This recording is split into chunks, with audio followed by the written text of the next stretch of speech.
This conference will now be recorded.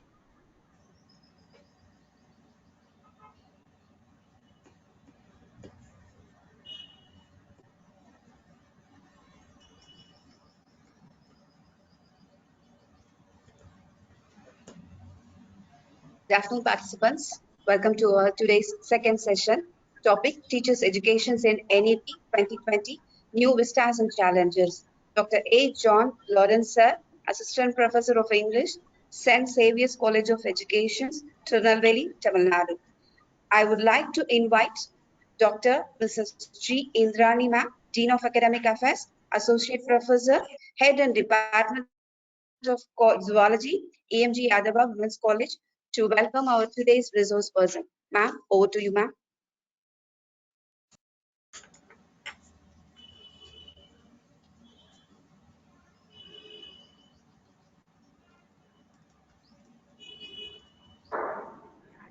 Good afternoon, everybody. The topic for today's session is Teachers' Education in National Education Policy 2020, New Vistas and Challenge. Our guest speaker for this session is Dr. A. John Lawrence. I heartily welcome our chief speaker of this session on behalf of our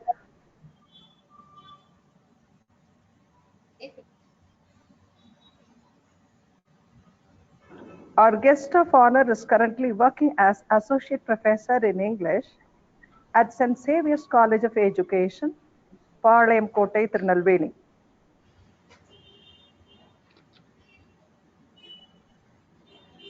He has obtained his UG and PG degrees and has earned a number of PG diplomas to his credit. PG Diploma in Methodology of Teaching English in the year 2009, PG Diploma in Guidance and Counseling in the year 2008, PG Diploma in Spoken English in the year 2008. He had done his MA degree from Bharatidasan University, Tiruchirappalli, and has received his B.Ed and M.Ed degrees from Madurai Kamaraj University, Madurai.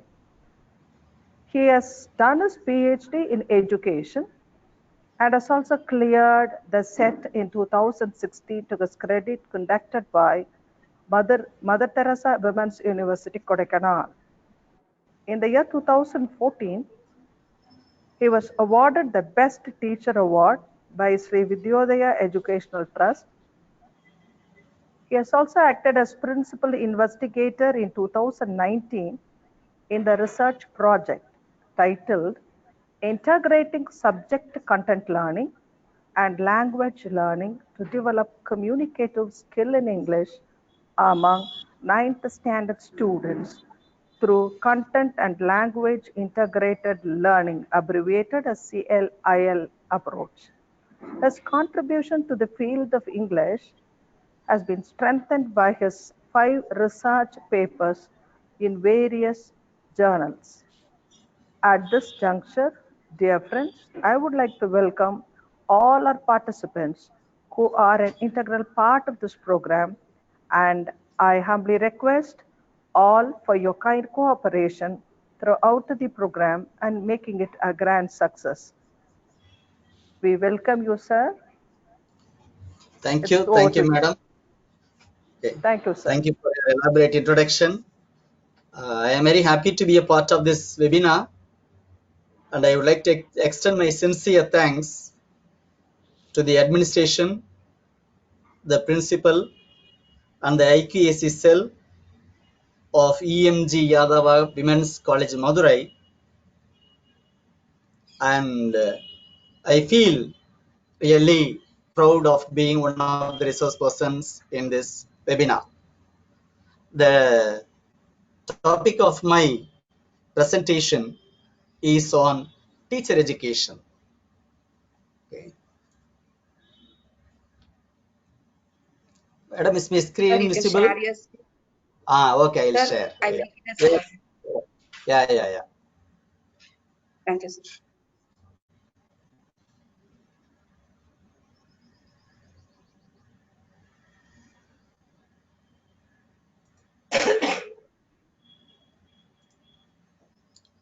Is it visible now? Hello? Yes, sir, it's visible. Yes, sir, it's visible, sir. Very good. Thank you. The topic of my presentation is teacher education in new or national education policy 2020. Before starting my presentation, first I would like to state the agenda.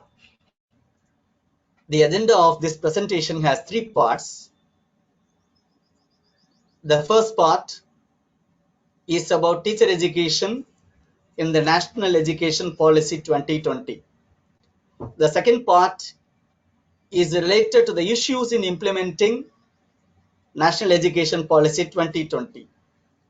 And the third part is the open discussion part, in which you and I can interact on implementing the proposed or the already implemented National Education Policy.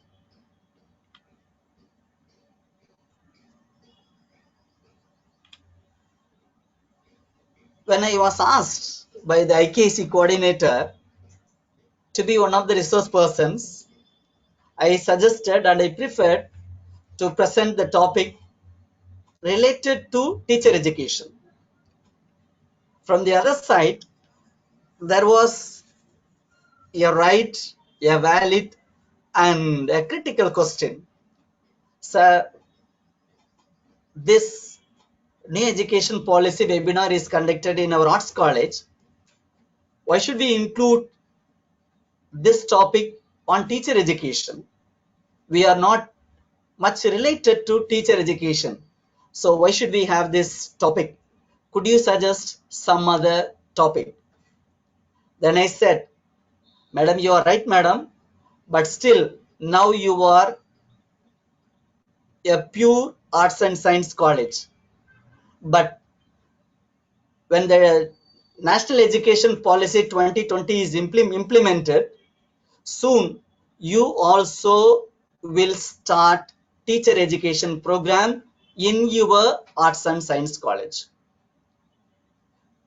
This means your Yadava Women's College will have a department in teacher education soon. Very soon, the management will start a department in teacher education. There will be students in your at present arts and science college, where the students who are preparing themselves for becoming teachers or prospective teachers will be admitted to your college, and they will be doing B.Ed in the name of ITEP, that is Integrated Teacher Education Program. The Integrated Teacher Education Program can be hereafter run by a college of education, a university, and also by any arts and science multidisciplinary college. So I appeal all the professors and the participants to understand the concept how teacher education is going to be started as a department in your college where you are working. And when the teacher education department is started in your college, many professors who have completed M.Ed plus PhD in their subject would be appointed in the aided post with the government salary. So with this introductory note and motivation, I welcome you to the session. Then, before starting my presentation, I would like to make a humble appeal. So much is talked about National Education Policy 2020. Much positives are talked about. Equally, much negatives are also spoken about National Education Policy 20. If there is 50% of positive speakers or 50% of supporters for National Education Policy 2020, there is also, on the other hand, equally 50% of the people from all layers who are opposing this National Education Policy 2020 for various reasons. So, before criticizing, I wish that all of you know what it says. You should be aware of the content of National Education Policy. After knowing, you should slowly try to understand. Immediately, the proposed changes may not be understood by you. You have to understand the proposed changes from different perspectives, from the positive side and the negative side.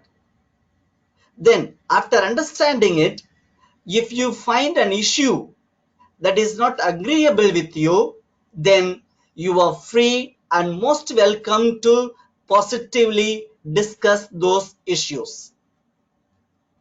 Only when you discuss those issues, then you can move towards working for solutions. If you don't have the mind and heart to openly discuss the issues, then you will stop with criticizing at that point. You will not move to find out a possible solution or a probable solution. Therefore, positively discuss among yourselves. Positively discuss in the department. Don't be afraid of talking. Don't be afraid of sharing. Don't be afraid of discussing the issues. There is nothing wrong in discussing the issues. Anything, if you newly implemented, when you at first implemented, it will have naturally teething troubles or the beginning troubles. When you start a bike, when you start a car, in the beginning, it may have the starting trouble. But once it starts, then there will not be any problem and you can travel 100 kilometers, 500 kilometers and 1000 kilometers without any hazards or without any difficulties. Therefore, you discuss and work out for solution. Then implement. And when I say implement, we are at the receiving end. The government has already passed in the parliament and it has become an act. Therefore, we are in a position to implement. That is the real status quo of national education policy. Hereafter, there is no question of going back. Now we are already on the road. We are already journeying. Now what have we to do? We have to discuss, we have to understand better, we have to work out for the solutions, then start implementing it. Right. National Education Policy 2020 on teacher education clearly states its vision and mission in the beginning of the booklet on teacher education. It clearly states the vision and mission. Only if you understand the vision and mission, you can fully cooperate, fully implement, understand what it means, why is it so, why are these changes, why have they done these elaborate modifications. In fact, they have completely modified the teacher education system. Not only teacher education system, they have completely revamped and transformed the entire education system that is going on at present in our country. This they have done it with a mission and vision. Right. What is the vision of national education policy? The vision is very clear. It says the national education policy envisions an educational system rooted in Indian ethos. I hope you are very clear. They have the vision to make the system of education as a complete Indian education system that is set in the term rooted in Indian ethos. That means they don't want any external interference in this education system. They want to create a system that is rooted in Indian system, Indian values. This will help to, this contributes directly to transform India. So what is the vision of national education policy? Transforming India. The existing India is not the system of education is not satisfactory. Therefore, what are they going to do? They are going to completely transform, that is Bharat, okay, sustainably into an equitable and vibrant knowledge society. They want to make the Indian education society or the Indian education community as a vibrant knowledge community. How are they going to make it? They are going to make it by providing high quality education to all. So, what is the vision? They aim at giving or providing high quality education to all. And thereby, what is the expected result? Making India a global knowledge superpower. In one word, what is the vision of National Education Policy 2020? Making India a global knowledge superpower. It is not by arms. It is not by materials. It is not in IT. It is not in industry. They want to make it global knowledge superpower. So this is the vision. Then, what is the mission statement? The mission statement, it says, it proposes to revise and revamp all aspects of education structure. Once again I add, they want to revise, they want to revamp. Not partially, not 20%, not 30, not 40, not 75, 100%. That is why it clearly says all aspects of education structure, including its regulation and governance. For what? To create a new system. So, be clear, the vision and mission of teacher education, National Education Policy 2020 says they are going to create a new system.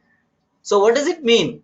It means they are going to abolish or revamp or regulate or modify the existing or the past teacher education system. So expect a completely new education system on the whole, including teacher education. Right. Teacher education. In teacher education, so many changes are waiting ahead. The present B.Ed program will not exist. They are going to change the complete structure. They are going to change the structure. They are going to change the governing style or governance of teacher education. They are going to revise, revamp for creating a new system. I am insisting, I have taken these words literally from the National Education Policy 2020. The meaning of term revise implies examine and make corrections or alterations. That means here and there. So here and there will be some corrections. At the same time, there will be revamping. What does revamp mean? It means giving completely new and improved form in structure and appearance. So in some places there would be some alterations. At the same time, there would be a new system in structure and its appearance or in its face value. So you have to be ready, or we have to be ready. Right. All the proposed changes in teacher education should be implemented by 2030. 2030 is the deadline. So how many years more? not even 10 years. Now it is 21 already. So we have only 9 years. So within 9 years, all the proposed changes in teacher education system would be implemented. Whether you like it or not, whether you accept it or not, you have to implement or we have to implement. So only 9 more years. So within the 9 years, you can start or you may start. Like our college, you also can start teacher education program. Then the National Education Policy 2020 draft has 4 parts. The first part is on school education. It has 32 pages. That means from the first page to the 32 page. Then part 2 is about higher education. And in that higher education, from 33 to 49 pages, the chapter number 15 is on teacher education. And the chapter 15 has 11-point agenda. So it has 11-point agenda in which all the changes are introduced. Then the part 3 has other key areas of focus, that is from page number 50 to 59. Then at last the part 4 has the title Making It Happen, that is from 60 to 63 pages. So what is the total number of pages of the National Education Policy 2020? 63 pages. What about higher education?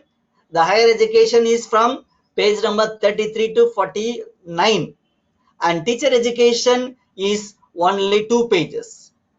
Not even 2 pages, 1.5 a page. 42 and 43. How many point agenda are there? 11 points. Right. We will elaborately discuss those points. First, what are the proposed changes in teacher education? What is new in teacher education in simple term? What is removed and what is introduced? And for your information, the UGC has given a direction or an instruction to conduct webinars on the title National Education Policy 2020 to all the higher educational institutions. This letter dated 27/10/2020 says, I have given on the slide that exact letter, photocopy of it. It says, it is an effort for effective communication of National Education Policy 2020.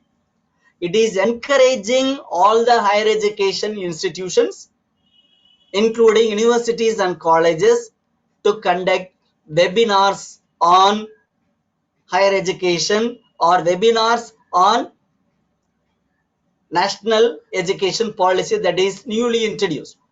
It is because they want to effectively communicate the changes implemented or proposed. Then UGC wants to have a wider consultation about the implementation of National Education Policy. And also it says it encourages the higher education institutions to organize webinars on issues related to implementation of NEP 2020. I have given in quotes, open quote and unquote. This means I have taken this from the UGC letter. The UGC letter clearly says, and it encourages to discuss the issues related to implementation of NEP 2020. So what does it imply? It implies that there are some issues in NEP 2020.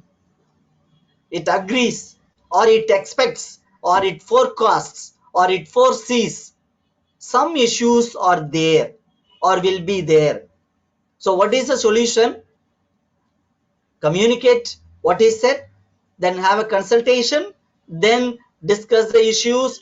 Thereby we all arrive at a common consensus or agreement. Only because of this UGC initiative, we are conducting today this seminar or webinar on NEP 2020. Right.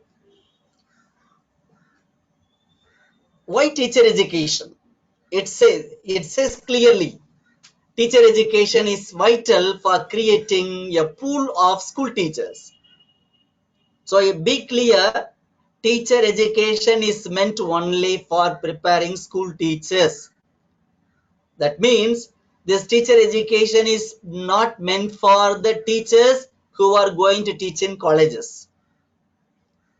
If you want to teach in a college, if you have an idea, don't join teacher education program, because the teacher education exists only for creating a pool of school teachers.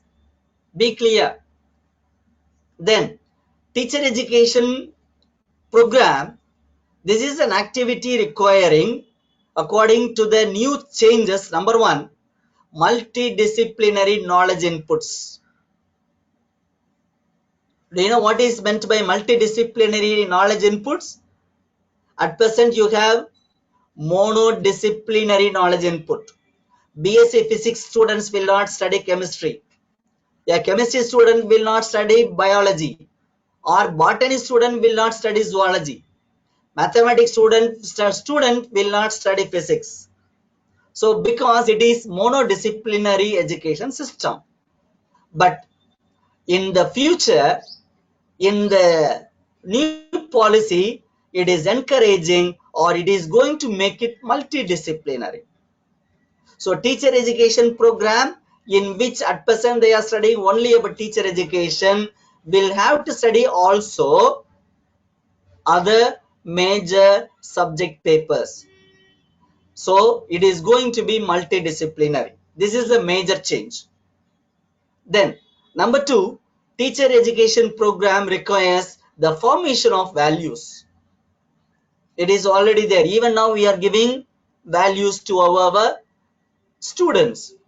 We teach them the national values, we teach them the human values, we teach them the spiritual values, we teach them the cultural values, and we teach them the social values.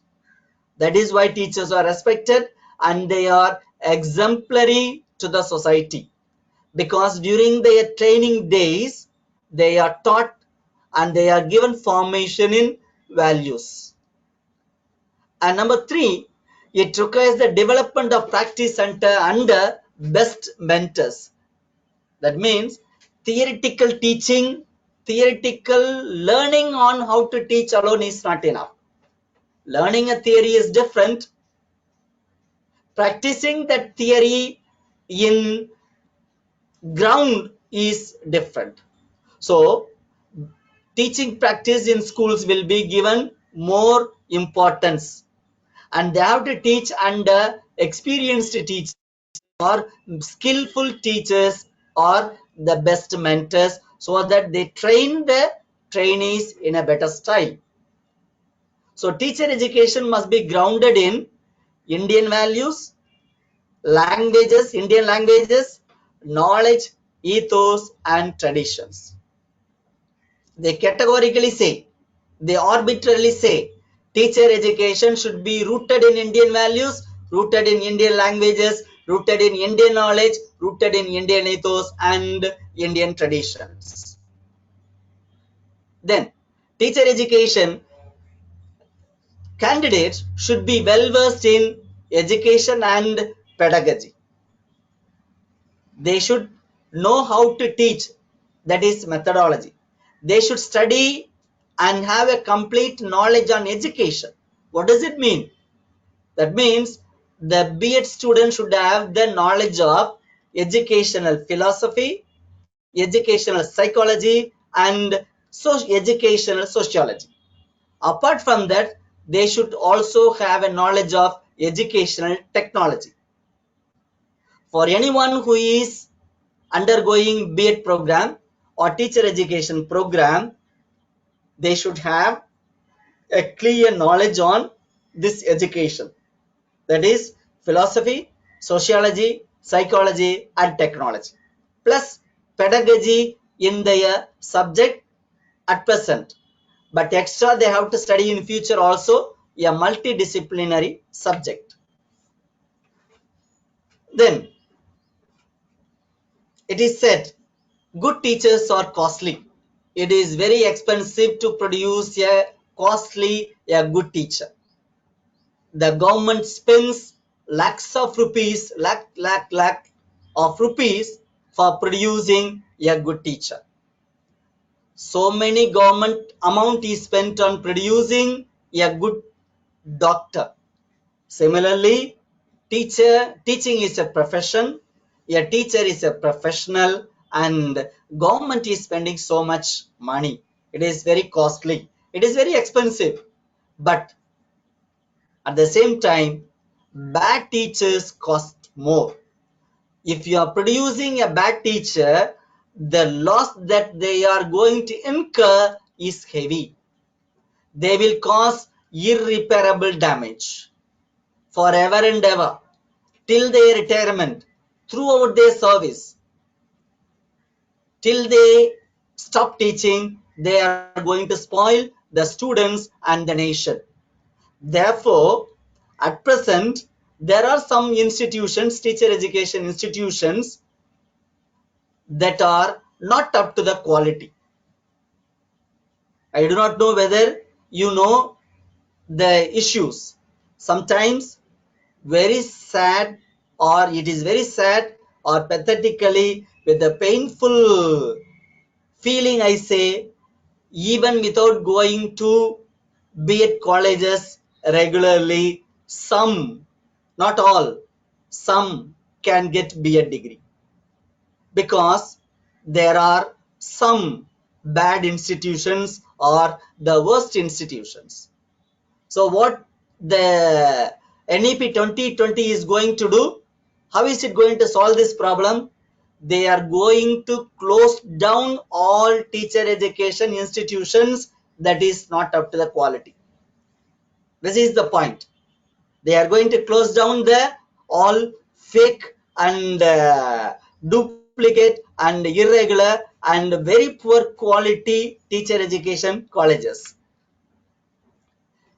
It is because in 2012, the Supreme Court of India constituted a commission under the headship of the Justice Verma.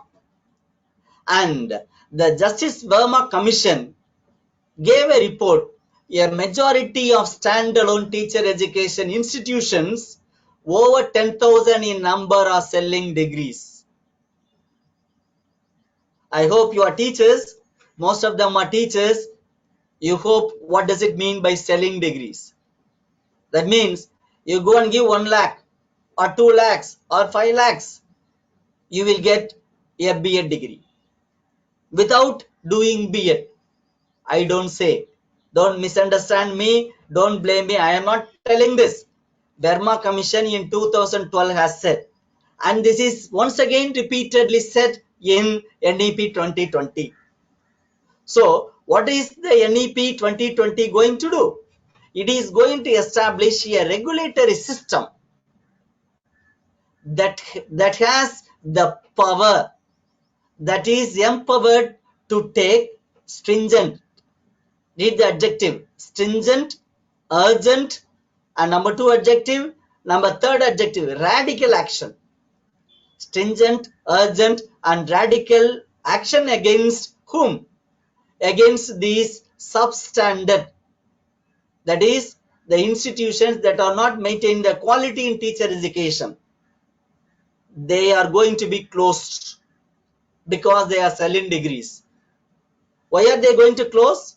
For maintaining the quality and the credibility of teacher education. Imagine there are some colleges that are not allowing students to take their semester examinations because they have exceeded the allowed holidays. They have taken little more holidays or casual leave. So they are not allowing. At the same time, There are some students who are selling degree or buying degrees. So NEP 2020 is going to close down those institutions. Right. Then by 2030, only therefore educationally sound. That means quality educations, quality education providing institutions. And number two, multidisciplinary institutions. That means monodisciplinary institutions will be closed. Then integrated teacher education programs shall be in force. What is the meaning of force? They are going to implement, they are going to do it. You accept it. If you don't accept, you will be thrown out of that system. So be ready by 2030 to have an education system that is of quality, multidisciplinary and integrated. Then much is said about multidisciplinary. If you read the draft, you will understand in many places it is repeatedly said multidisciplinary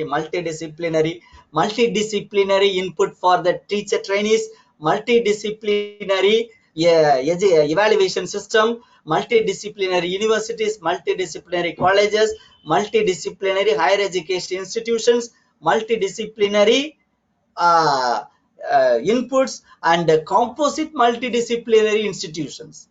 If you look at that, everywhere they are talking about multidisciplinary.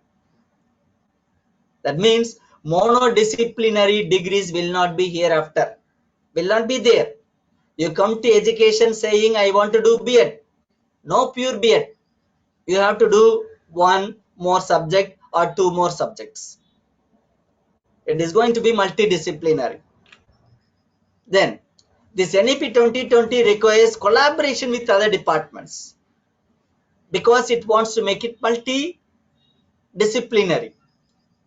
So when they do it, NEP assumes that the multidisciplinary inputs giving will be easy, there will be high quality content, and there will be a better pedagogical implementation by the teacher trainees. So the teacher education program hereafter, prior to 2030 will be multidisciplinary with high quality content and pedagogy subjects. Then why are they insisting so much on multidisciplinary input? At the school level, this is the logic. At the school level, a teacher at the lower level is teaching all subjects. They are multidisciplinary teachers. At the higher level, when they come to 12th standard, they follow monodisciplinary system. When they come to college, we follow monodisciplinary system. But at the school level, at the primary level, even at the high school level, our students are studying multidisciplinary subjects. That means a boy is studying Tamil, English, math, science, history, geography, civics, and arts. Then everything they are studying. So this NEP is meant for teacher education program. They want to prepare teachers for the school education system. Therefore, they say the trained teachers in the B.Ed program should be multidisciplinary. Then it says categorically, with all authority and power, all standalone teacher education institutions will be converted into multidisciplinary institutions by 2030. For example, I am working in St. Xavier's College of Education. My college at present is only a monodisciplinary college. There are only 100 students and there are only 8 teachers, and we manage them, and we teach only one subject to them. From the arts and science they come to us, from science, from maths, from Tamil, from English, from history, like that. So we separate those students according to their basic major degree and teach them. Only for common papers, for education technology, education psychology, they come together. Otherwise, they sit in their biology classroom, then English classroom, then Tamil classroom. They are separated because the present system is monodisciplinary. But hereafter, it is going to be multidisciplinary and composite multidisciplinary. To achieve this, all the at present offering monodisciplinary education should become multidisciplinary. They are given 10 years time, and within these 10 years we must change it. So we have to build many new buildings for all the departments. Like arts and science college, we should build many blocks. There should be many departments, and the principal's load is going to be very heavy, because the principal will become A grade principal. Now it is not so, because it is only a department, only education department. But hereafter, it is going to be multidisciplinary. Therefore, the principal also will become A grade principal, and there will be many faculty. At present, inside our college, there is only 10 staff, not more than that. But when it becomes multidisciplinary, there will be more than 50-60 staff. So there is a sweeping change, right? Good. And when they make it integrated, it is going to be 4 years. Now it is 2 years, but hereafter, when they make it integrated, it is going to be 4 years. Then multidisciplinary universities, that is Madurai Kamaraj University, it is a multidisciplinary university. You go inside MKU, Madurai Kamaraj University, you can see all the departments. Why? It is a multidisciplinary university. You can see MBA block, we can see commerce block, you can see economics block, you can see language, then school of language, you can see research, you can see DD, etc. So many. Why? Because it is a multidisciplinary university. And what about you? What about Yadav College of Women? It is a multidisciplinary college. It is just like a mini university. If I enter your college inside, I can see Tamil department separately, having separate HOD, then separate English department, physics department, chemistry department. All departments are there. Why? Your college is a multidisciplinary college. You come inside our college, there is only one department. For a kind information, there is no HOD in post in our college. In our B.Ed college, there is no HOD post. Why? We all come under one discipline. Only one discipline. Only one major. What is that major? Education major. So there is no HOD. Principal is all in all. That's all. So yeah, hereafter, now your multidisciplinary college will also run B.Ed program. So be happy that you will admit integrated B.Ed program students soon. There will be an education department in your college. In your arts and science college, there will be a teacher education program going on. So that program will be conducted in collaboration with other departments of psychology, philosophy, Indian language, physical science, mathematics. So all the department staff, all the extra staff will be deputed here for this department, and you will have to teach education. You will become a part of ITEP, that is Integrated Teacher Education Program. Expect this change soon. So in all universities, in all arts and science colleges, Department of Education will be established. There won't be any problem for them in running the Department of Education. Now you cannot start.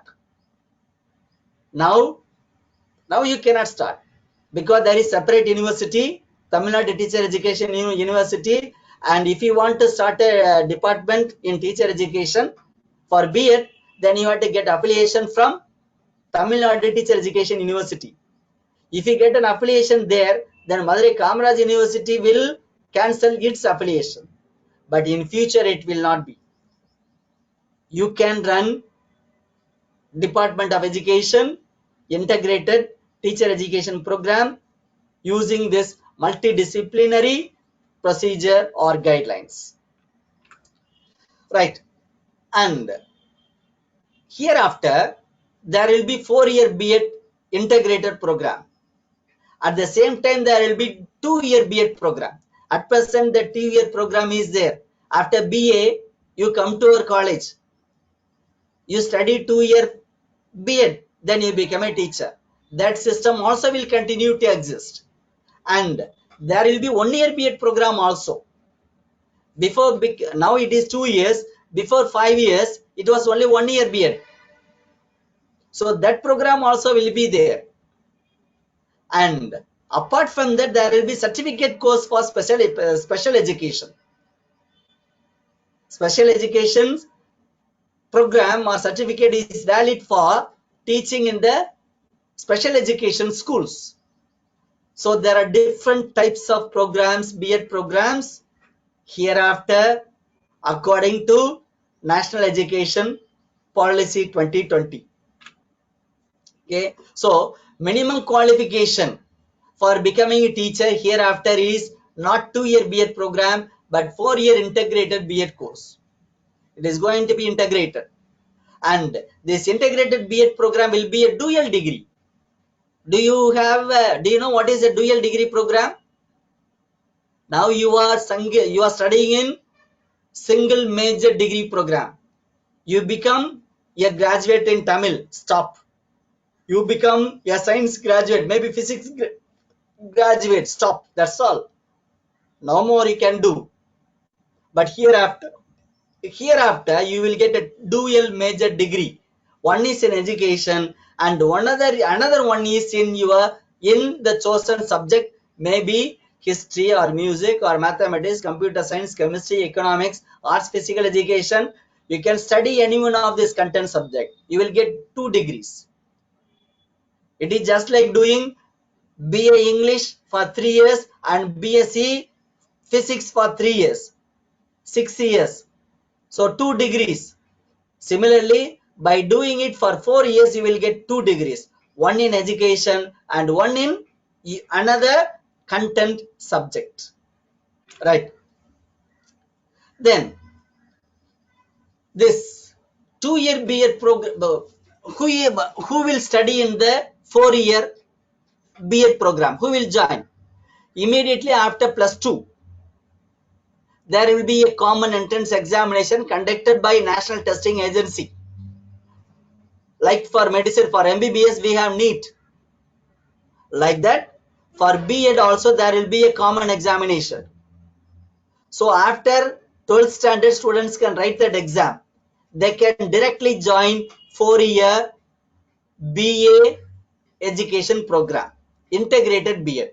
So 4-year program is meant for those students who are interested in becoming teachers immediately after 12th standard. Then 2-year B.Ed program, it is for those who have already received BA degree or BSc degree in the 3-year mode. Now your college is offering UG program. It is only for 3 years. You want to do B.Ed, you come to our college and for 2 years you have to study. So totally how many years? BA 3 years, 2 years B.Ed, 5 years. 1 year extra. But if you join directly, immediately after 12th standard, you will have to study only for 4 years. That is the difference. So for such people, we will have 2-year program. Then 1-year B.Ed program also will be there. It is for whom? This is meant for those who have completed UG in Arts and Science College for 4 years. For your information, and you should have been told that hereafter your arts and science program will be for 4 years. It will not be for 3 years. And for those 4-year students,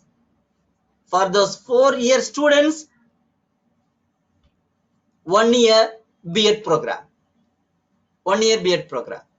And similarly, you will have 4-year UG program in your college. Then a student can go for MA, PG in your college. Then after completing PG, if that candidate wants to become a teacher, he can join for 1 year B.Ed program. I hope you understand. So for all, to meet all these category, all these needs, you have 4-year B.Ed program, 2-year B.Ed program, 1-year B.Ed program, and special education program for giving a certificate. So 4-year program is meant for 12th standard students completed. Then 2-year program is meant for those who have completed UG in 3-year course, 3-year duration.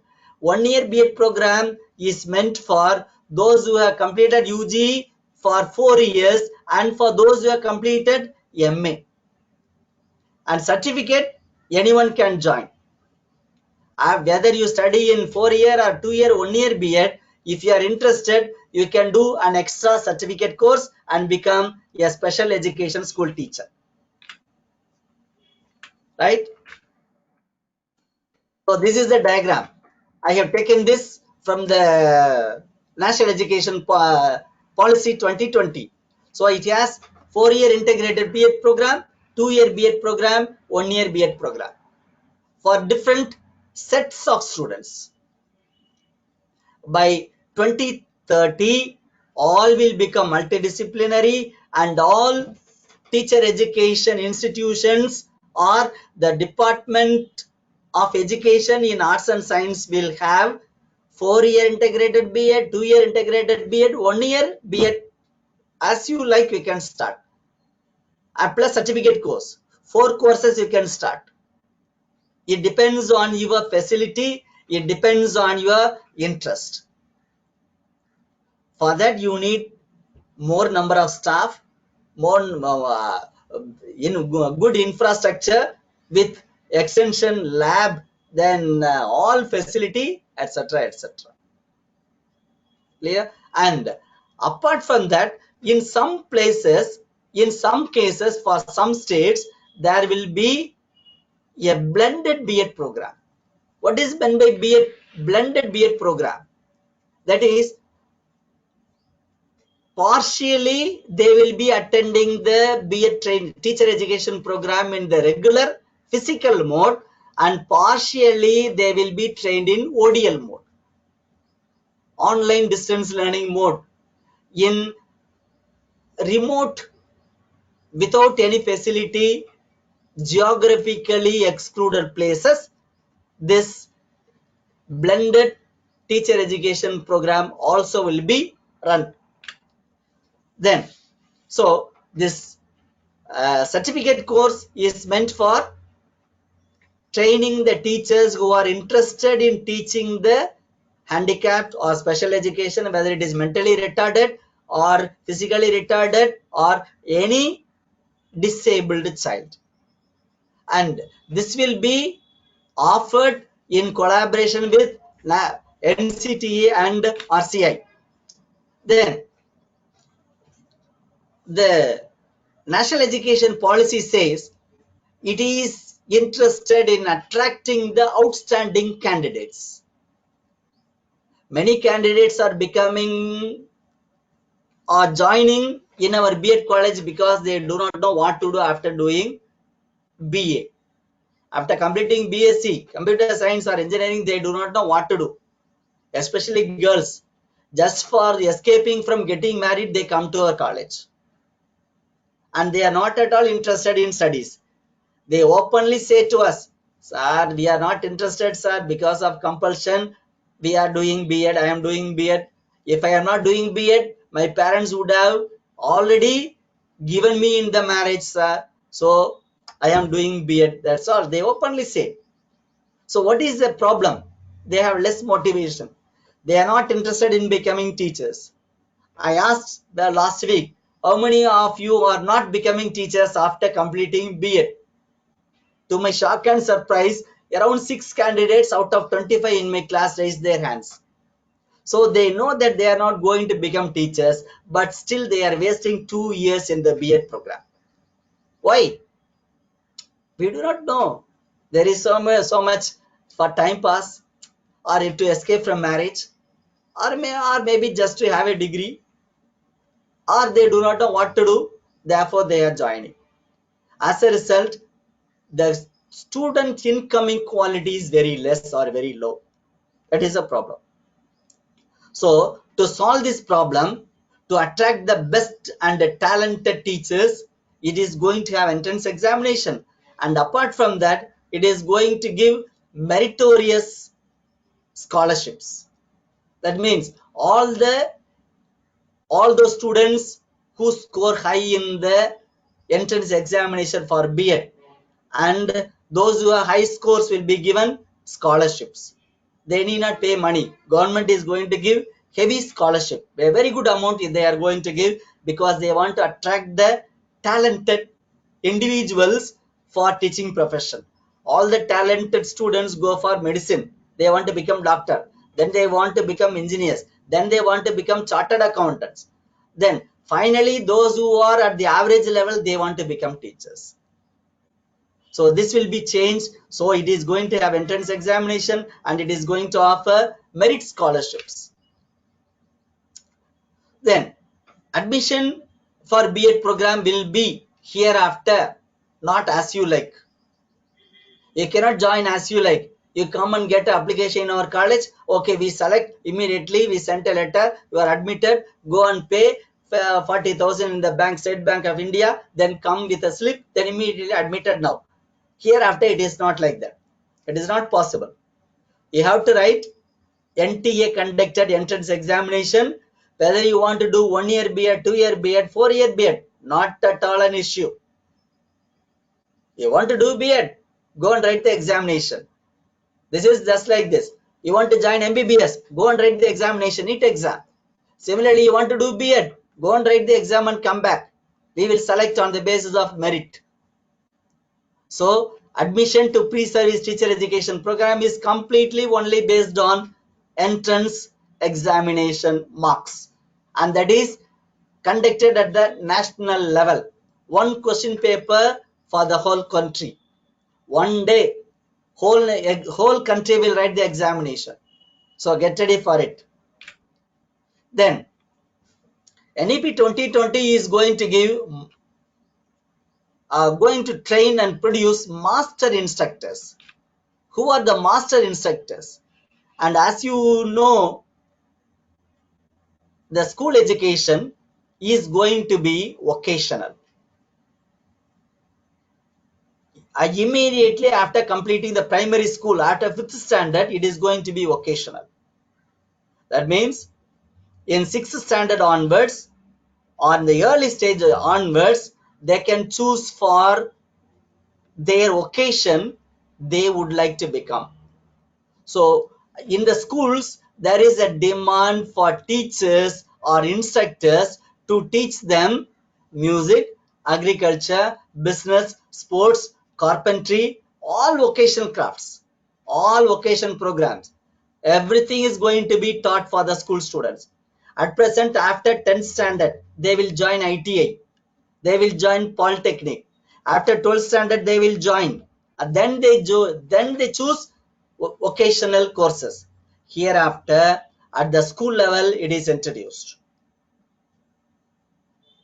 For that, master instructors are needed, and the master instructors will be prepared by the diet, that is block, that is at the district level, district institute of education, right? So what is the role of master instructors? They will be teaching vocation education at the school level. Then TET, much is talked about, much is said about TET exam. Even in the newspaper you can see TET exam. After completing your BA and B.Ed, you cannot be a teacher. After writing only TET exam, and if you pass, you can become a teacher. Earlier it is not like that. You complete B.Ed, then you become a teacher. But hereafter it is not going to be. Whether you study 4-year program, 4-year integrated B.Ed program, or 2-year B.Ed program, or 1-year B.Ed program, whether you complete BA or MA, no issues. You go and write TET exam. If you pass, then you are eligible to become a teacher. So this teacher entrance test is going to be implemented for foundational level teachers, preparatory level teachers, middle level teachers, and secondary level teachers. So if you have an idea of becoming a school teacher, be ready to write a test at the entry point. Be ready to write a test at the exit point. So at the entry level also there will be a check. At the exit level also there will be a check. So what is the advantage? Only quality students will be produced. Only quality teachers will come out. Right? Then about PhD, it has its own program. Madam, by what time I should finish it up? Hello, excuse me. 2 o'clock? Hello? Yes, sir. Yes, sir. 2:30, sir. By what Until time I should? 2:30 you can extra. Sir, until 2:30. 2:30 you can extra. Yes, sir. Yes. Okay, please. Okay. This PhD in education, you have to do credit-based courses, and you have to do 4 courses. And the credit-based courses will be, one paper is on teaching, one paper is on education, one paper is on pedagogy, and one more paper is related to the title of your PhD thesis. So you have to do 4 credit-based courses. Only then you can enter. They use the term PhD entrance or PhD candidates. And they call this period doctoral training period.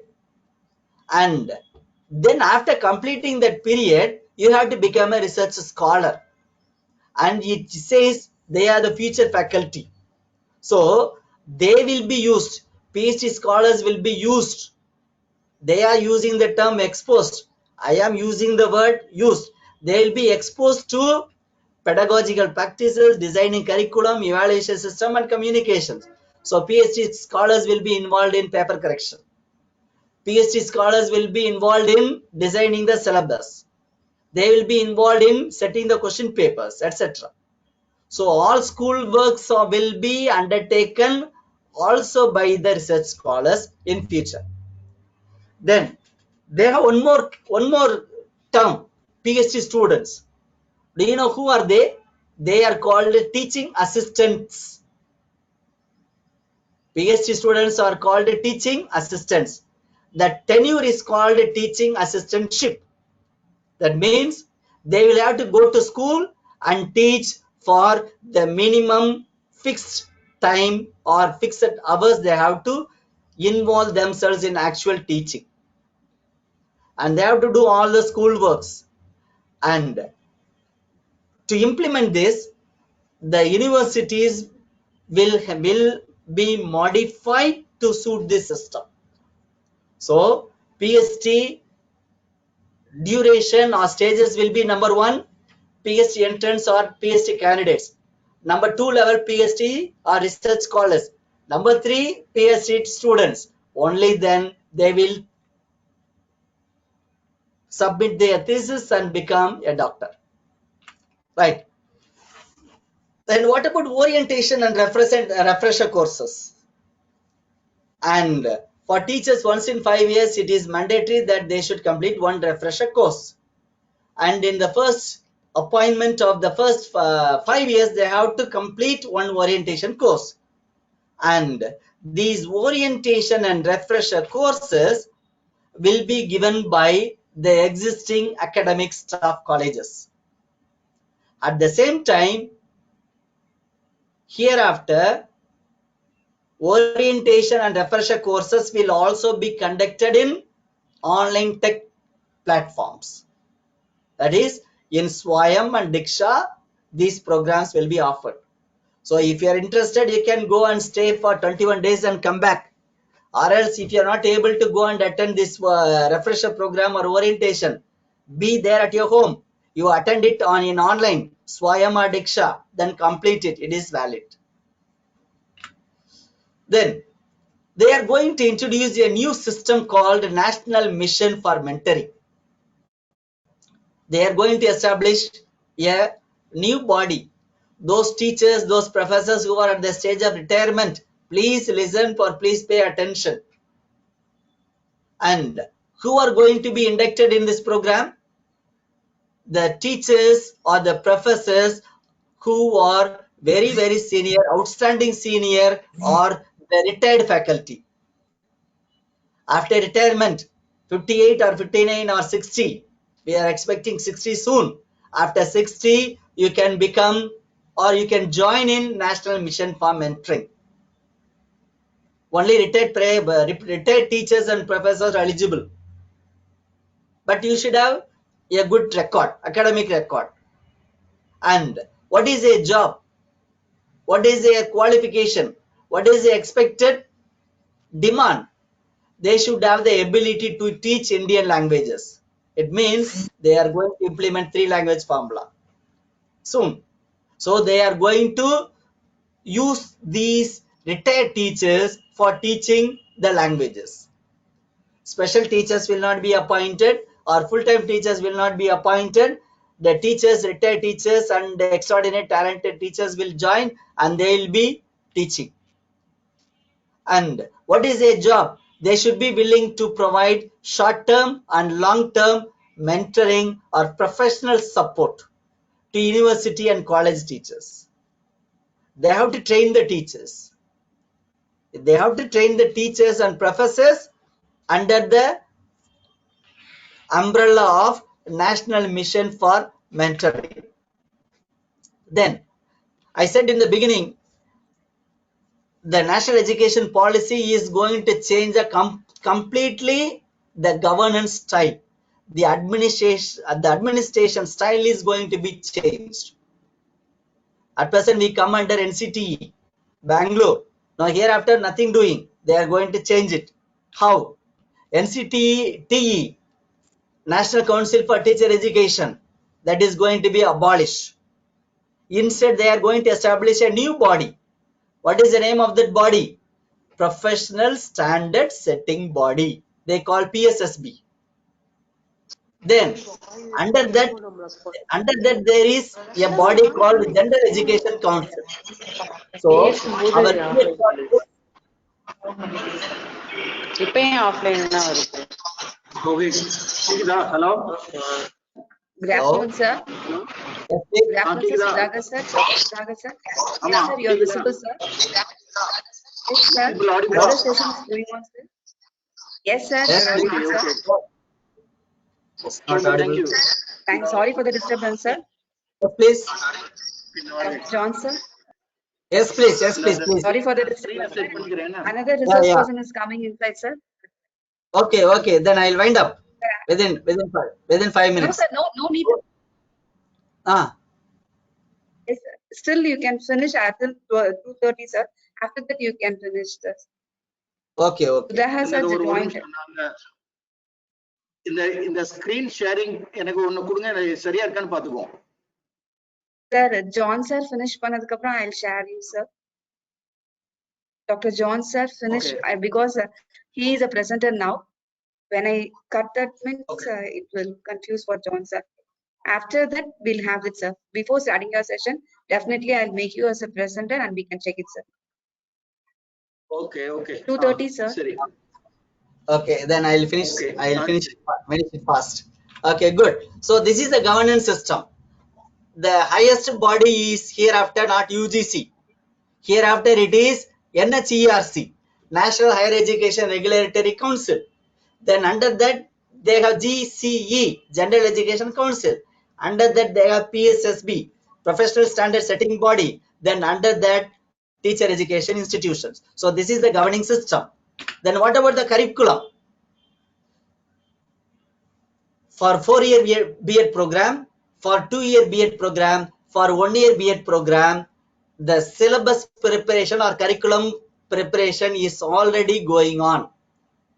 A new and a comprehensive national curriculum framework NCF for teacher education will be out by 2021. By the end of 2021, the national curriculum framework for 4-year B.Ed, 2-year B.Ed and 1-year B.Ed program will be out. Right. So this is the summary of what we have said. So this is about deployment. Okay, I'll quickly finish it up. Then what about this issues? Part 2. So many issues are there. Okay, to have a look fast, the national education policy easily says shifting from monodisciplinary to multidisciplinary institutions. It is not easy. There is no space, there is no land in B.Ed college, there is no finance, there is no infrastructure, there is no lab, there is no classroom, no auditorium, no staff room, no playground. Only arts and science college have all these facilities. All and a sudden they are telling all the B.Ed colleges should become multidisciplinary. You become like arts and science college and you offer 4-year B.Ed, 2-year B.Ed, 1-year B.Ed. How is it possible? Shifting is not easy. And crores are going to be invested. From where will they collect money? How will they collect money? Even if they collect money, what is the return? What is the profit for the private institutions that are offering B.Ed program?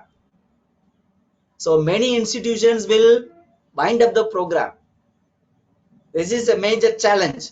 Then for 1 year B.Ed, for 1 degree B.Ed degree, there will be 4-year B.Ed, 2-year B.Ed, 1-year B.Ed, certificate B.Ed.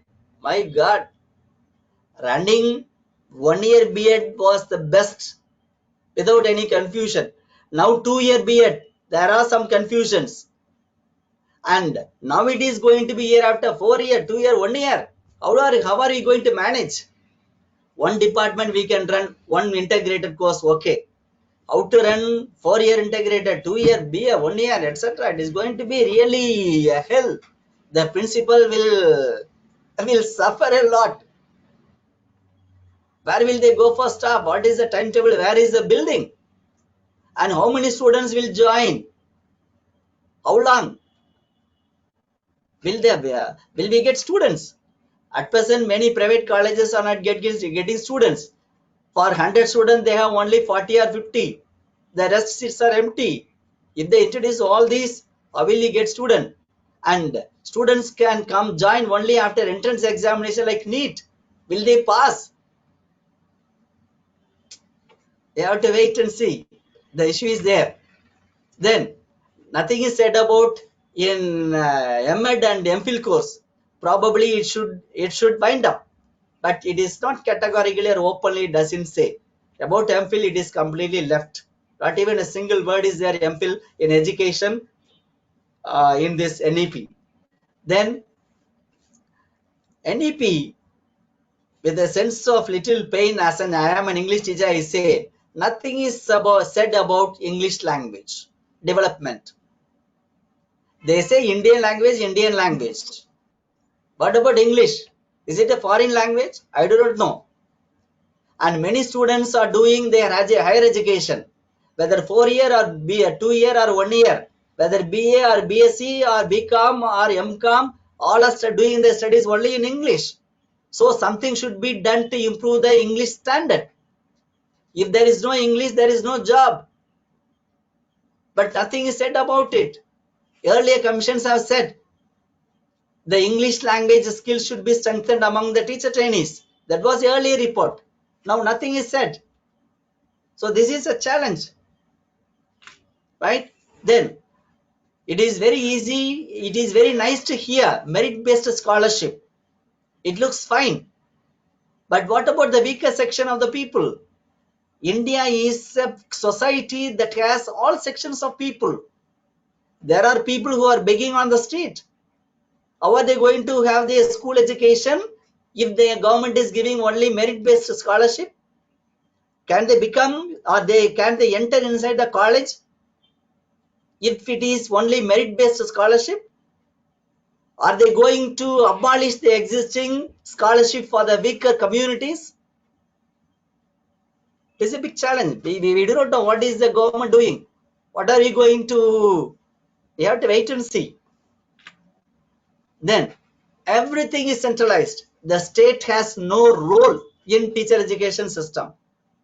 The central government will say the central government will conduct, the central government will monitor, the state government will do it. The state government will not say, cannot open their mouth. Everything is centralized.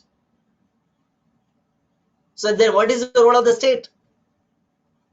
This is an issue, right? Now we are coming to the part 3 discussion. Now it is 2:20, 2:15 like. You are most welcome to clarify, or would you like to ask me any question? Please ask. Now I have explained clearly what is NEP 2020 in teacher education. You are most welcome. Thank you. Now it is over to you, over to the participants. If you have anything to ask or say, please, you are most welcome. I have finished my Thank you, sir. presentation now. Yes, please. Thank you, sir. Dear Yes. participants, if you're having any query, you can unmute yourself or you can put it in the chat box.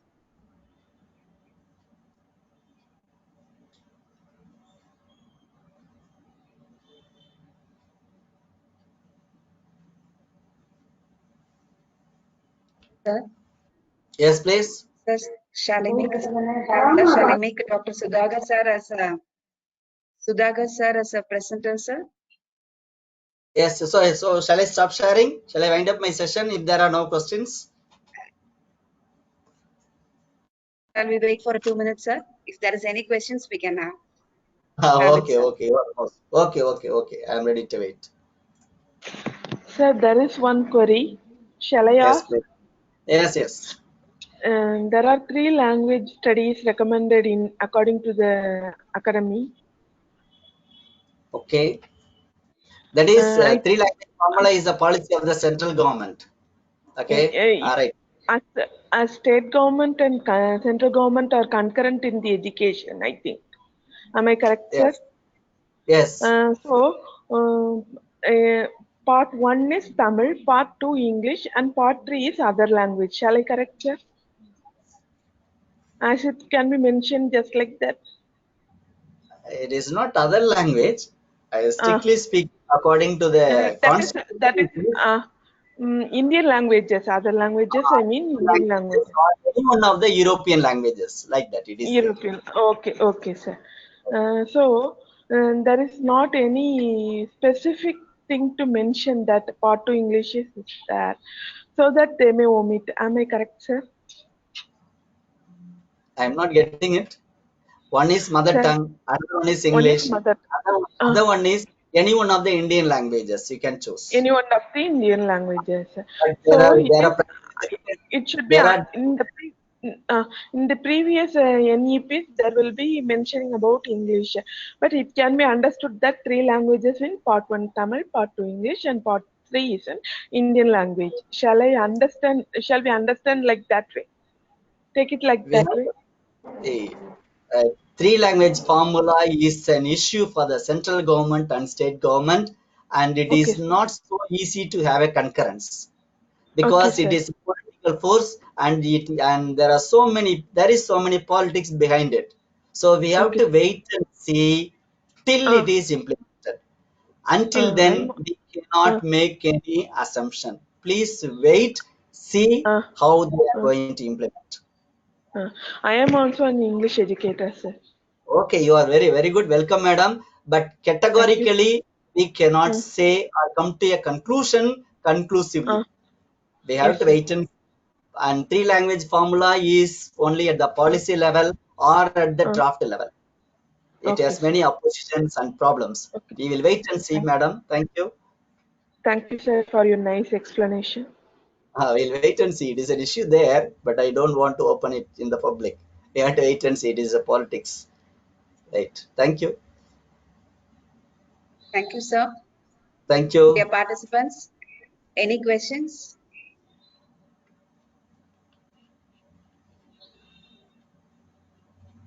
Sir, shall we end the session, sir?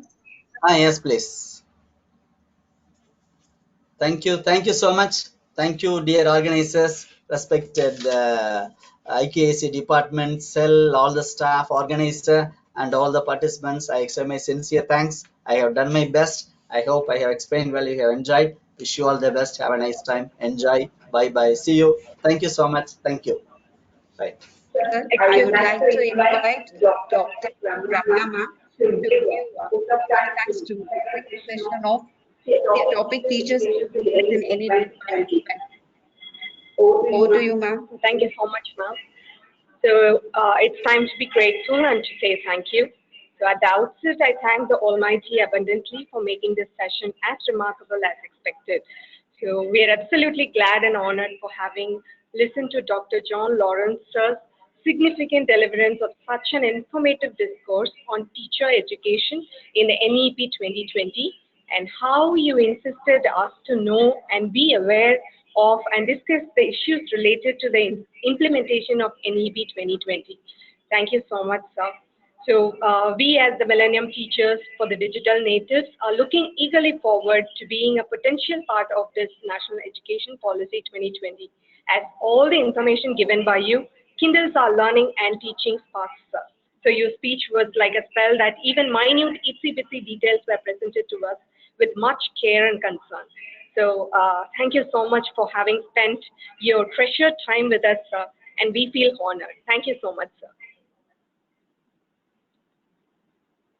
Thank you, ma'am.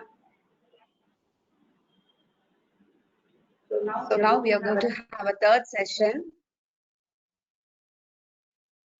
Topic, the new paradigm in teacher research and innovations. Dr. S. Sudhakar, sir, Professor, Department of Biotechnology, Manonmaniam Sundarnar University, Tirunelveli, Tamil Nadu. I would like to invite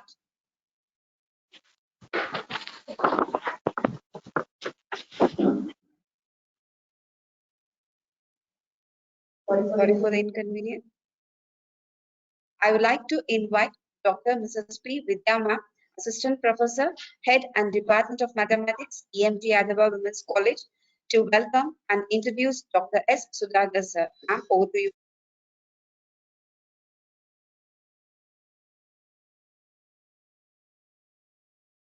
Good afternoon to all. I would like to take this opportunity with pleasure in welcoming all the dignitaries, participants, and the resource person, Dr. Department of Biotechnology, MS University, Tirunelveli. First, I would like to brief about his academic qualification. He has completed his UG degree in the year 1987-1990 at Madurai Kamaraj University in the field of chemistry and zoology. He has completed his MSc in microbiology in the year 1990 to 1992 at Madurai Kamaraj University. He also excelled his PhD in the field of molecular biology at Madurai Kamaraj University. He has been enormously succeeding in his path of career by working in various astonishing educational institutions. He started his career in the year 1995 as a junior research fellow in the Department of Genetics at Madurai Kamaraj University. He also worked as a postdoctoral fellow at Department of Medicine, University of Texas, USA, Department of Biological Science at University of California, USA, and also a research associate in the Department of Genetic Medicine, University of Southern California, USA. Now he is playing his role as a professor at Department of Biotechnology, MS University. He has been recognized by many incredible awarding agencies. He got his first recognition as a student by positioning University first rank in MSc. He has got his junior research fellowship by DBT and senior research fellowship from UGC. He has received best paper presentation and research award by University of California in the year 2004. He has stunningly published more than 20 papers. He has authored 2 books, namely Viral Pesticides for Environmental Safety and Checkpoint Research Methods in Life Science. He has also received 3 patents for his work. We are blessed to have such an educationalist as our resource person for this remarkable national seminar executed by our college IQAC team. We are eagerly waiting to lend out our ears for your instructive speech, sir. We warmly welcome you, sir. Over to you, sir.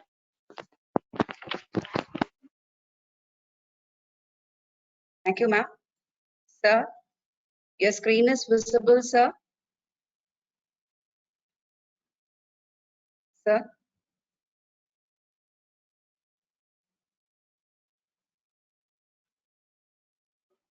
Sir, we are not able to hear your voice, sir.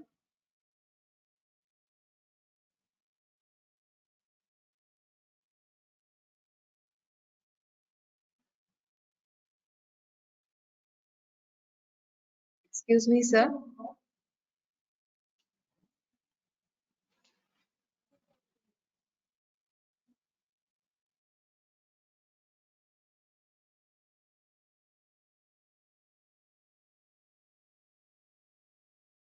Sir, Sudhakar sir, sir. your PPT. இவன் நான் பேசுறது Sir, கேக்குதா? உங்க hello. audio வரல sir. Audio Okay, can you hear me? வரல sir. இவன் நான் பேசுறது கேக்குதா? ஹலோ. இப்ப கேக்குது sir. இப்ப கேக்குது sir.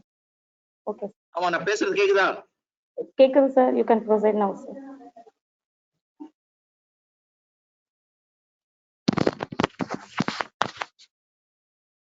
Sir, you can proceed now sir.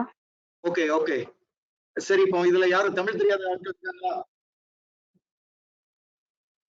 Okay, நான் கேக்குறது இப்போ இந்த கிட்டத்தட்ட இதுல 123 பேர் இருக்கீங்க. யாரும் தமிழ் தெரியாத ஆட்கள் இதுல இருக்கீங்களா?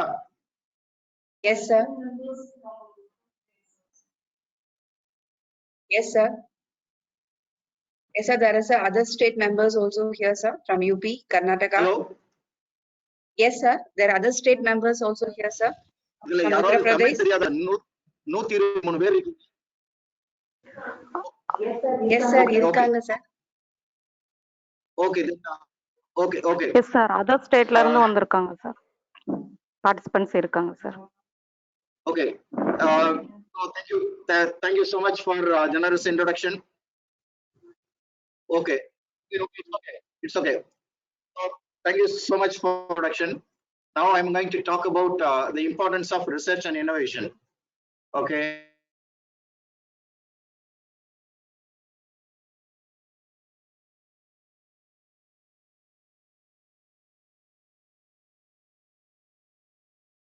Okay, we are so very close to Western Ghats, and our area has so many nice waterfalls. 1 hour உள்ள போறாங்க, வெளியே போனா போடா. Okay, so after we can visit so many places around us, and very nice environment for us for better research and academic activities. Okay.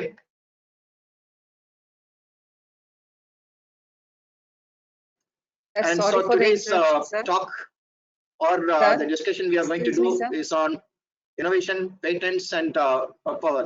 That means actually, yes. Sir, your voice is buffering, sir. சொல்லுங்க ma'am. Sir உங்க voice வந்து break ஆகி கேக்குது sir. உங்க voice break ஆகி கேக்குது sir. இப்போ எப்படி இருக்கு? And now it is clear, sir.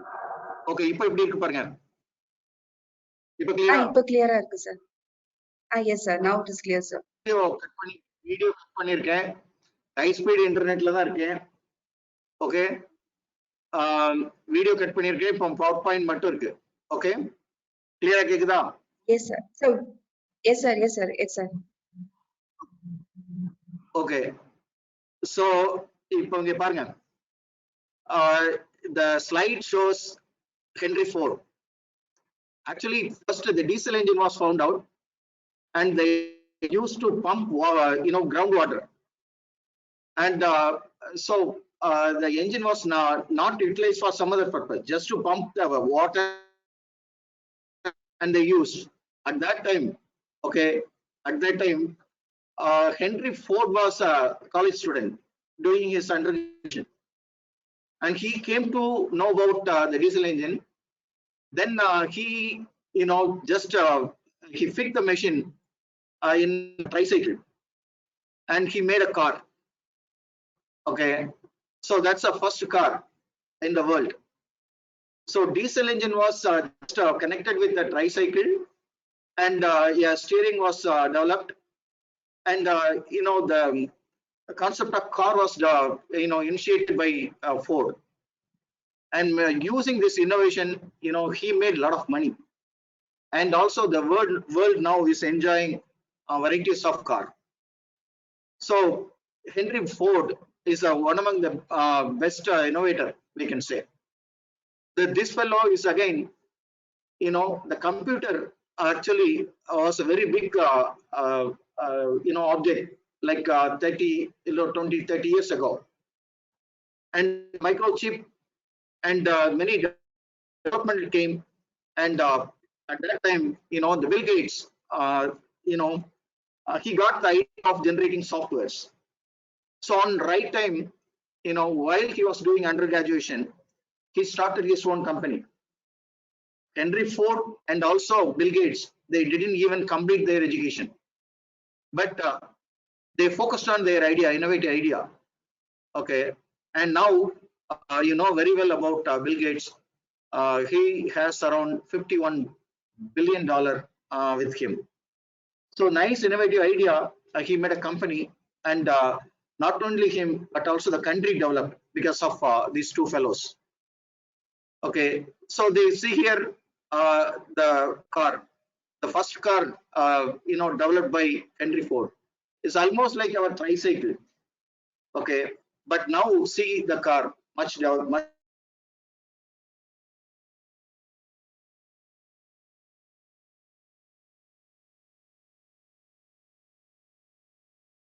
idea is most important involved.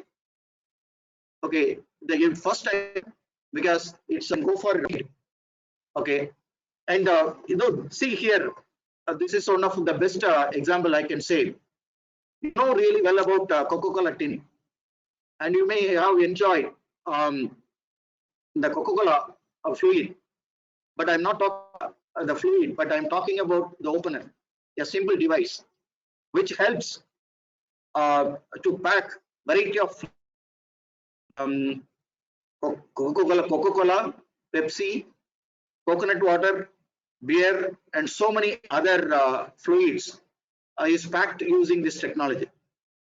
So on the globe, around 770 crore people are living, are using this technology. As a result, this innovator is earning around 2 crore rupee per day, 2 Indian rupee per day. Just think, if a 2 crore rupee is deposited in your account, what will happen? So this is the power of innovation. Okay, so one thing, your innovation should be useful for the society, and it should become, and definitely, it will create, develop a lot of, revenue. So here, if you can see a straw is just the paper straw, but in one end they make a spring-like structure, and spring-like the straw to bend 360 degree. So this was generated at 1888, around 100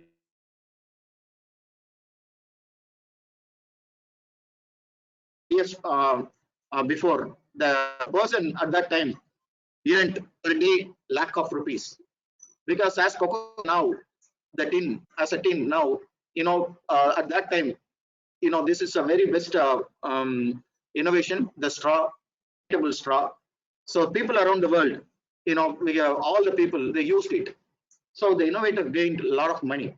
Okay, I can tell you the pencil and rubber. Pencil, we don't know who found out it. This is it is Chinese found the pencil. Okay, but rubber, there is no idea who did it. Okay, we couldn't find the record. Somebody used it, and now around the world people are using it.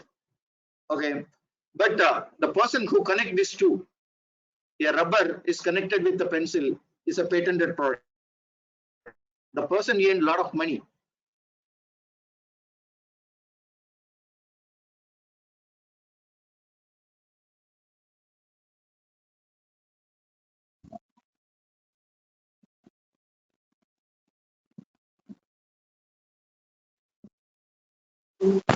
Excuse me, sir.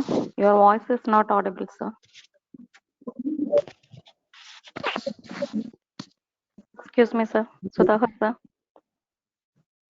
Your voice is not audible, sir.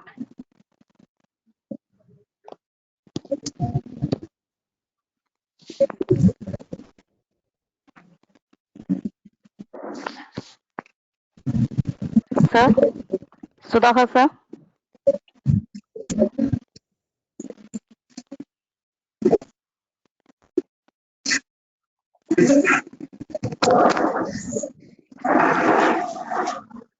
So, Sudhakar, sir, your voice is not audible, sir. Can you please check it, sir?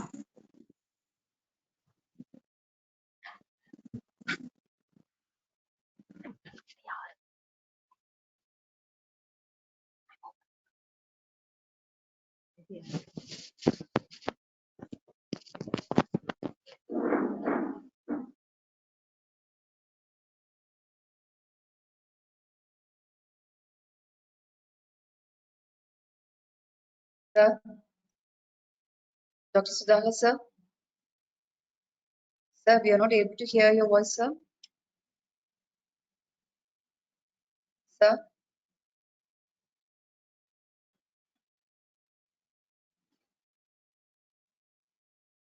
sir, we are not able to hear your voice, sir. But your PPT is on, sir, present, sir.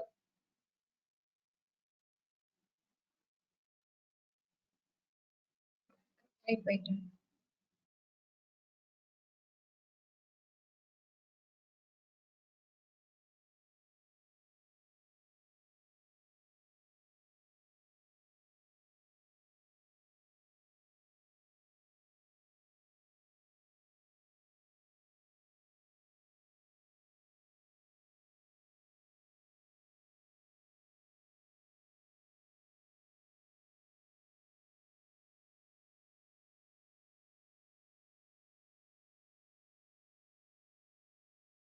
Sir, Sudhakar, sir.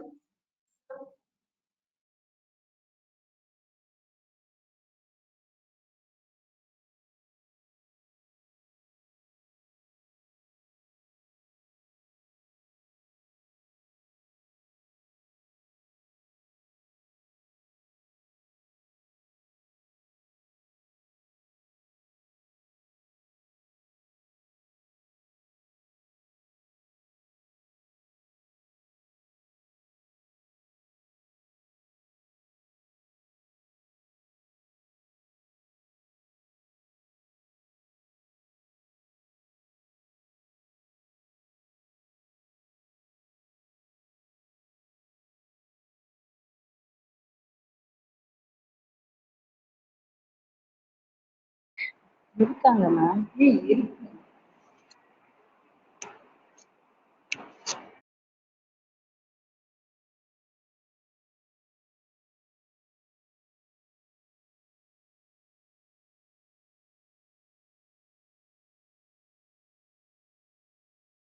Participants, please wait for a few minutes.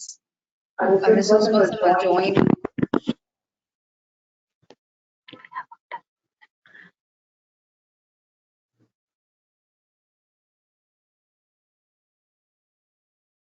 Participants, wait for a few minutes. That's a technical issues in the resource person.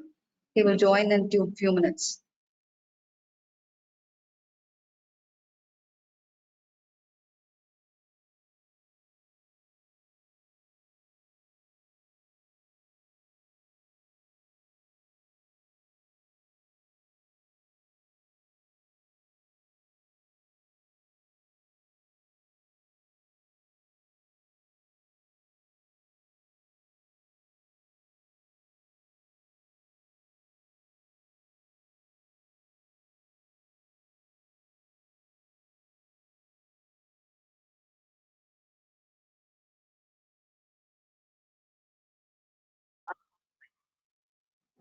I'll make you as a presenter, sir, now. Yes. Yes, sir, your voice is audible, sir. Yes, sir, your screen Okay. is also visible, sir. PowerPoint Varda. Yes, sir. Yes, sir. PowerPoint Varda. Yes, sir. You're able to see your PowerPoint, sir. Okay. Right. So So this small piece of paper, we can use it for making note on computer desk or on door and elsewhere. So this small product is a patented Excuse me, sir. product. Can you please continue from the previous slide, sir? Here, From the Coca-Cola, from which we didn't get the audio, sir. Yes, sir. Yes, sir. From here. okay, So you can continue now, okay, sir. Yes. okay. So you know, I told you already, the Coca-Cola can designing and opener, you know, the product gained around you know, the product is giving the revenue 2 crore per day for the inventor as a royalty. Also, if you see the straw, you know, it's a paper made straw. So at one end, a spring-like structure was created. Now the straw is rotatable. For this idea, using this idea,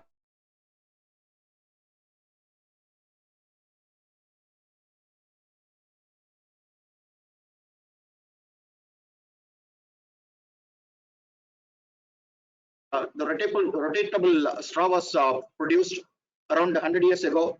The inventor in the product was, you know, entire globe. The people use this product. As a result, a lot of money the inventor gained. So this one is pencil.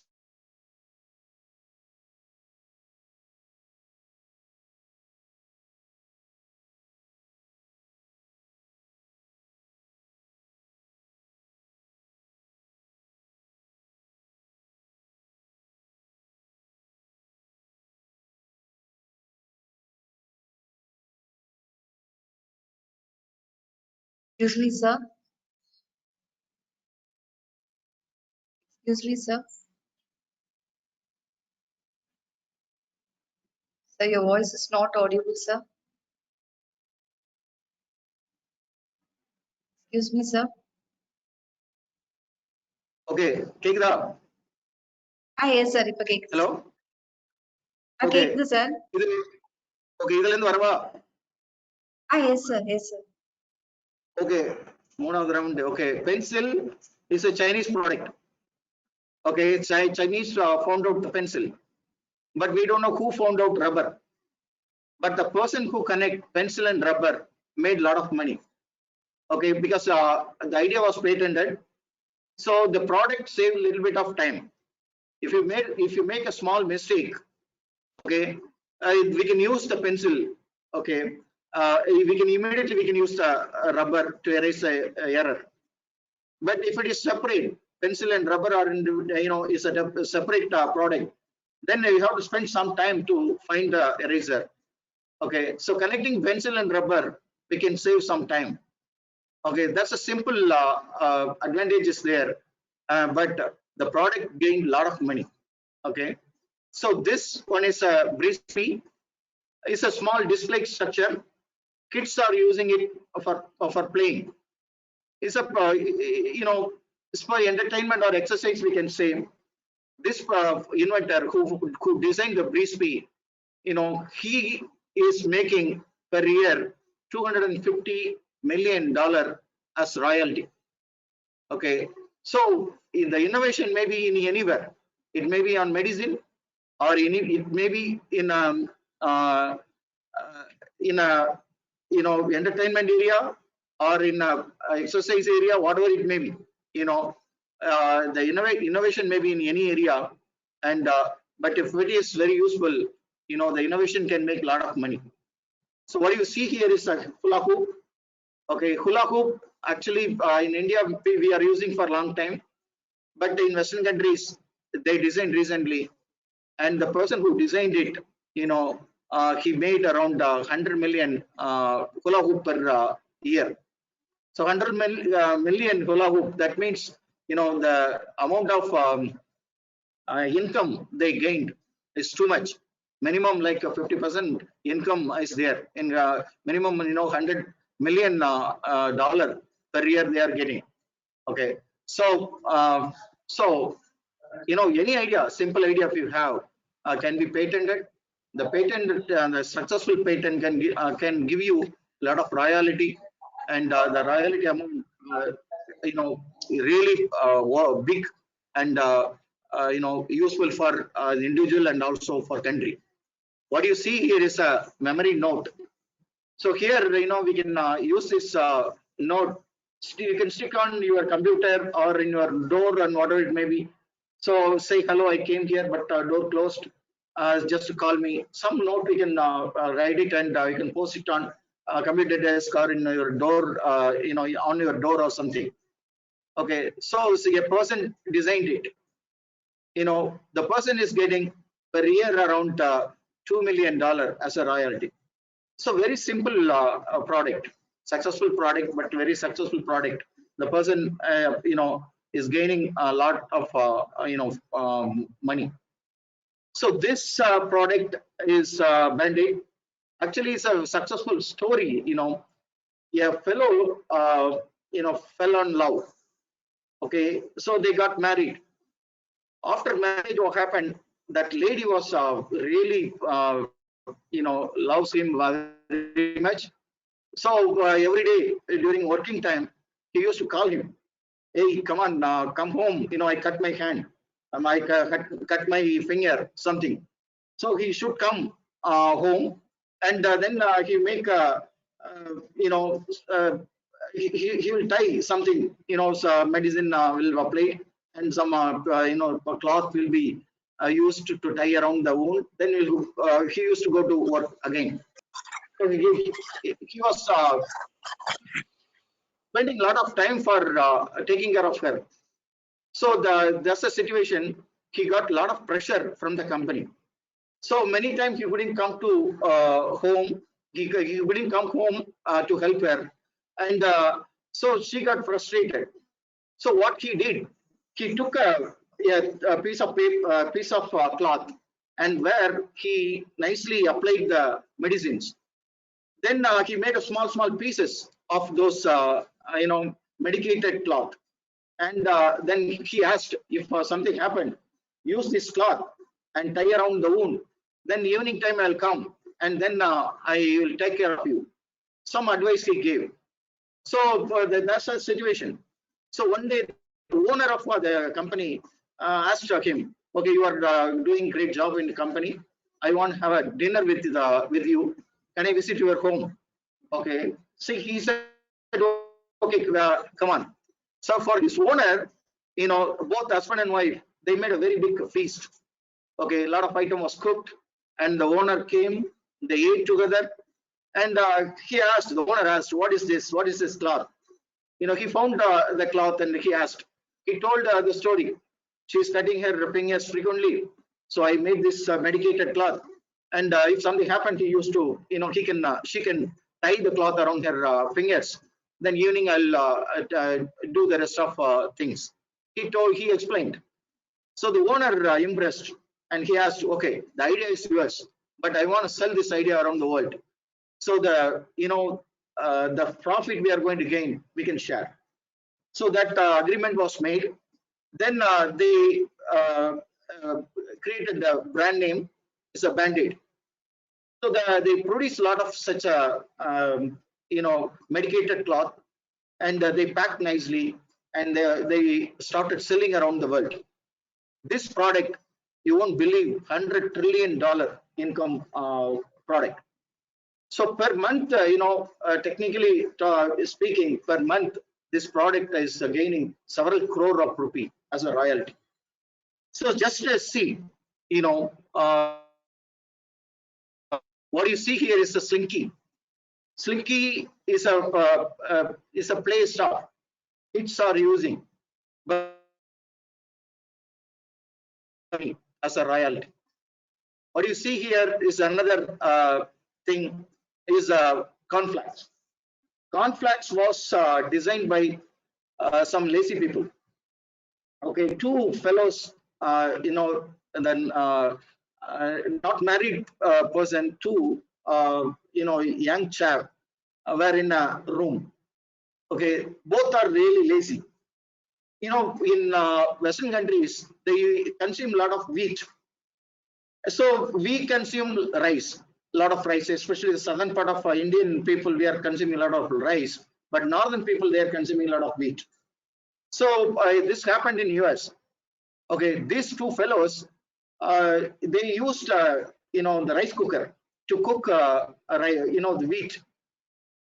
And so what happened after cooking, the rice cooker will go in the stay mode, actually the warm mode. Okay, after complete cooking, the rice cooker will go to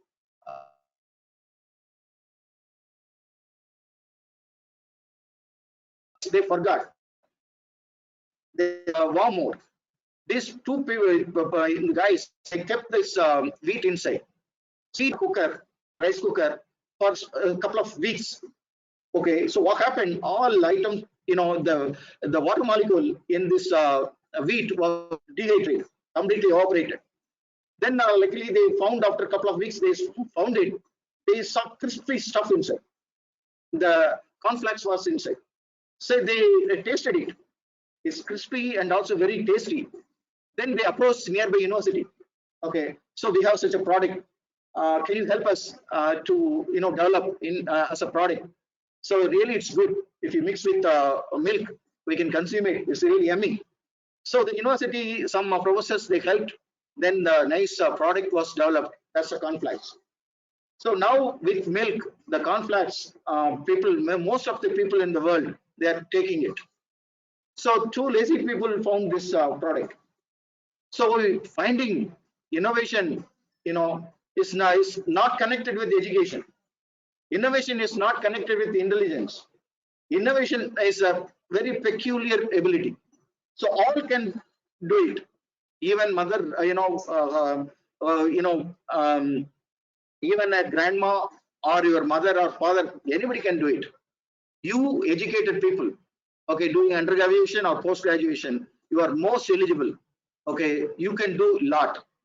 Innovation, if you have interest, definitely you can do it. Okay, this is smiley.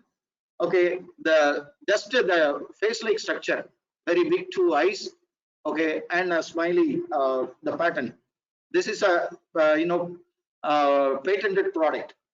Okay, this patented product net income per year is $500 million.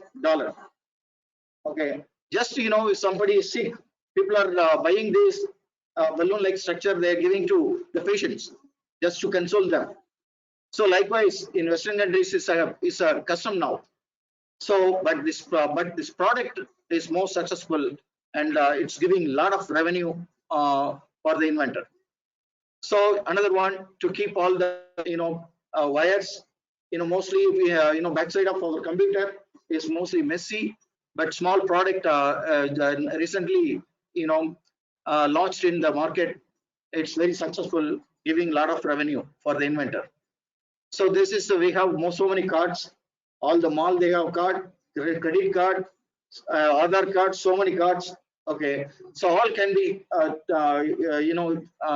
you can keep in one place using this plate, like what's that, this elastic stuff people are using. This is a successful brand now, a successful product now, and inventor is gaining much more by this product. So dear students, please see, this is a small country. Okay, maybe size of Madurai we can say is Israel. Okay, this country has so many Nobel laureates. Okay, we can say number of Nobel laureates from the country is very long list. Okay, so how come it's possible for them? The reason, they have very hi-fi universities and colleges. Okay, for example, Hebrew University, they have 4 campuses, 5 affiliated hospitals. Our universities, usually we have affiliated colleges, but see, Jerusalem University, they have affiliated hospitals. Hospital are linked with university because university has ability of innovation, and so hospital can be connected with university. So new product generation possible. So the campus has around 4,420 research projects. Okay, 10 research and 100 research centers. Okay, 24,000 students. small area in the size of Madurai, but the total strength of the university is 24,000. So if we go and see the strength of Madurai Kamaraj University, okay, I guess it should be around 3,000. But see how big our country, but see how small our universities. Okay, that's a reason. Okay, so they have a postgraduate students 1,600 in this Hebrew University. Okay, researchers, okay, in that university is 820.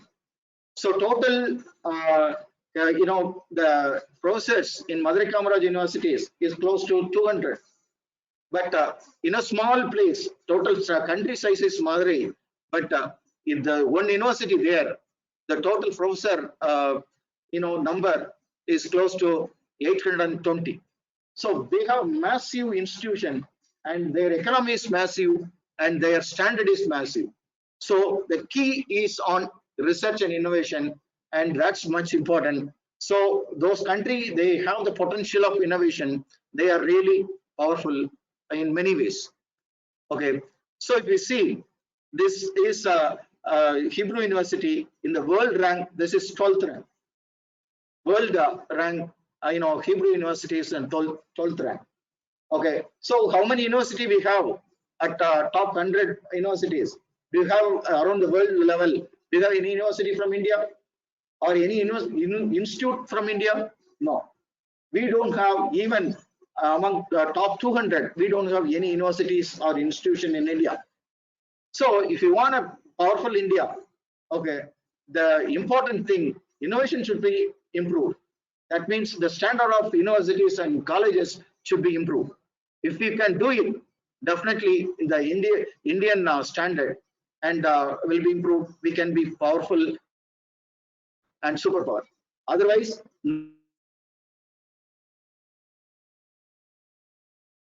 no, we are not powerful, or we are not wealthy. Okay, wealth and power on innovation. Okay, so so you can now understand. Okay, if you see other country like US, okay, they have around 50 states in US. Each state at least has one top universities.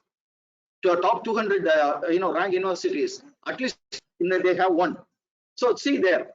So they have minimum, 50 top universities, world rank universities. Okay, they can generate a lot of patents. They can generate a lot of products. As a result, US is now technologically top country. Okay, in other way, if you think, long time ago, the concept of university was developed in India. That's Nalanda. Okay, and for many reasons, we lost the university. So university concept was generated in India, but for many reasons, the university was closed. Okay, we closed in the university at that time. They opened the university. Who opened it? UK opened Oxford University. At the time, closed the Nalanda. The same time, America, they opened Harvard University. So very old universities, Harvard and Oxford University. But we lost, we completely forgot the value of education and value of innovation. Okay, at that time, Nalanda time, India was country in the world. Okay, but now we are not. Reason many. Okay, one among is the lack of innovation, and so the innovation, if you strengthen, definitely our country will be powerful. So this Hebrew University, see here, the royalty they are gaining from their product per year, they are gaining $1 billion. You can understand, I hope. 1 million, how much? 10 lakh is 1 million. Okay, 1 billion means how much? 1,000 million, is 1 billion. So $1 is how much? 70 rupees now, 72 rupees, I think. So you have to divide and see the total amount. It's a really big amount. Okay, please students, convert this dollar into money and see. This is the revenue of one small university, university in a small country like Israel. such a great amount of money they are making from royalty.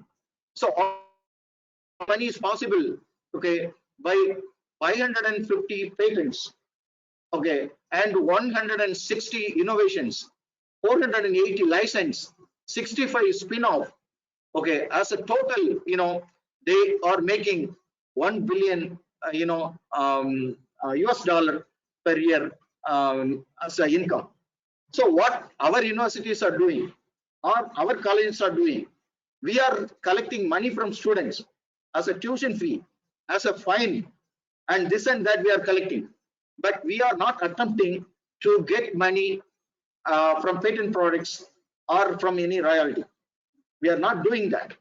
We have to do that for the development of the country. Okay, so see here, so many biotechnology product also developed in Israel. Small country, right? They did. For example, the tomato is a small plant, but they made the tomato as a climber. Okay, this product is a successful product. Okay, they made a lot of money selling this idea to many different countries, and they are now gaining a lot of royalty from this product. Okay, so this is from another university. This is from Stanford University US. The university was established in 1970.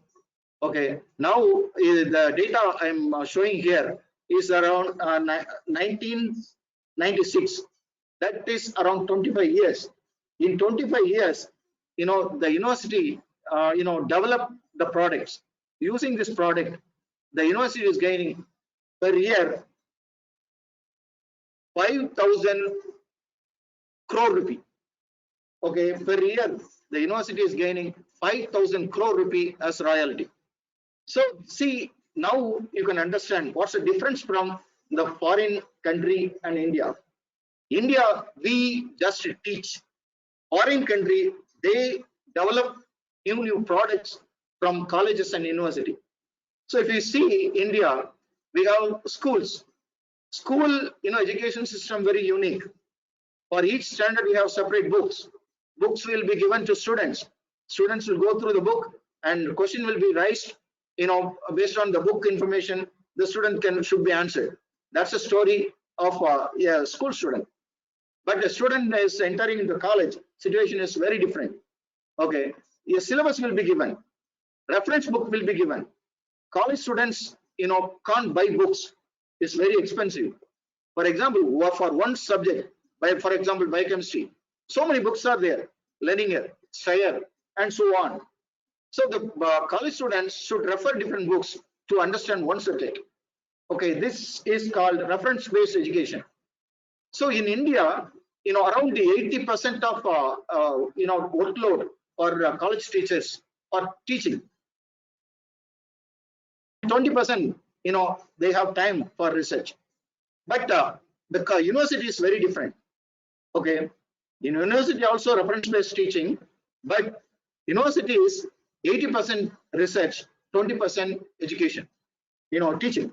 So university is more, is designed in India more towards research, but it's not happening in India. Okay, but what foreign countries are doing, they changed college as a university. So in college also in developed countries, they do more research. They are really longing for new products. They are really trying for new products, and they are getting success. And by the way, they are making a lot of money. So this is a product the university, Stanford University, got in last 25 years. Okay. So likewise, the development of the US has been shown here. Okay, like they were like India in 1980. So now innovation was very less, but slowly they picked up. Okay, now they are in top level. So when they started 1990, they started almost. So slowly the innovation came up. Now they are really powerful. Okay, we have to do that. So see where innovative university in the world, Stanford, US. See here, the top 10 is in US. Okay, from there you can understand who is powerful. Okay, so innovative country. So top US, second one is Japan, third France, but even China is on 12th stage. Okay, but now in last 15 or last even like 50, we are not. Okay, we are not innovative. We are very fundamental people. Okay, so the situation should be changed. Slowly, we have to show interest on innovation for development of nation. Okay, assume you are a scientist. Okay, you students, please think now you are a student, you are a scientist.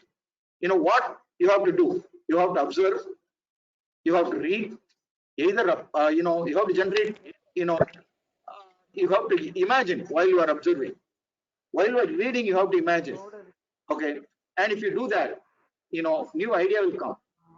If you get any new idea, don't jump. Please refer the books, whether the idea is new or old.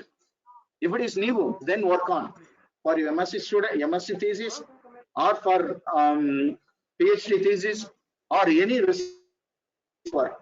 You have to refer whether the work has been completed or not. If it is not completed, then work.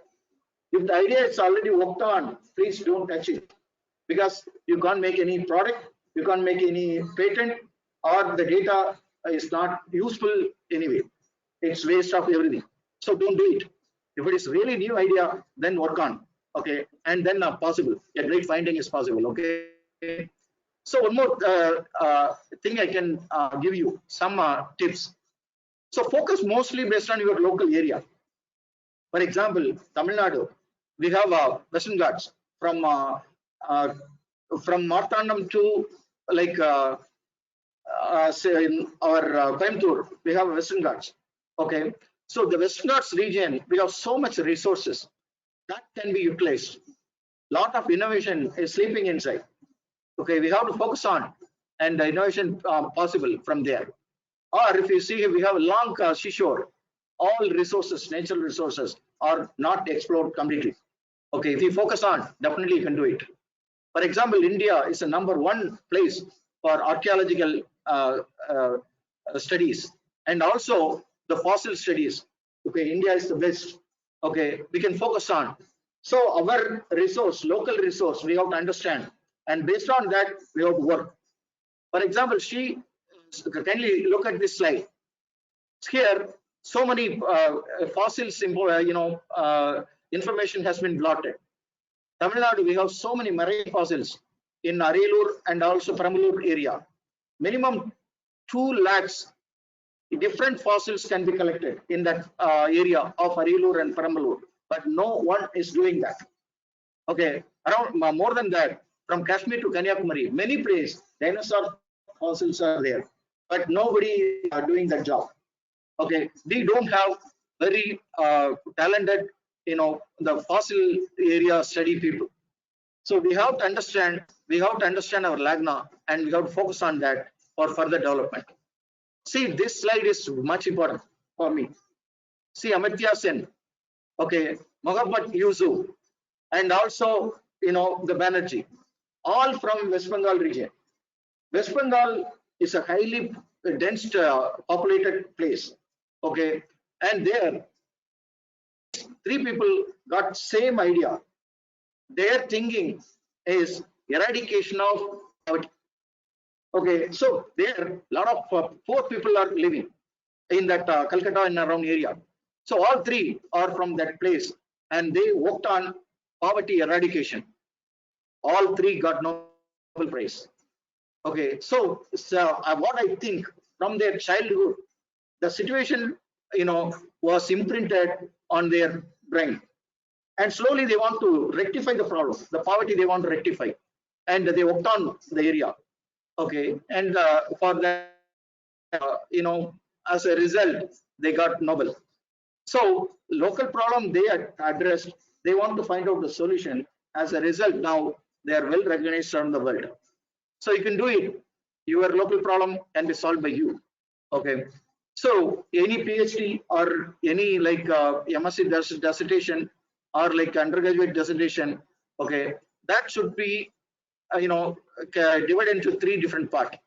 One is we have to try to generate innovation, okay, in the form of research articles, or in the form of patents, or in the form of spin-off. Spin-off means new business idea, new business adventure is spin-off. Okay, so you can try to publish it as a let's say base level, or if you're a little bit potent, you can try for a patent, or if you're really talented, you can try for new business based on your innovative idea. So the research should be on this area. Otherwise, if you are not comfortable on innovation, at least you have to review all area.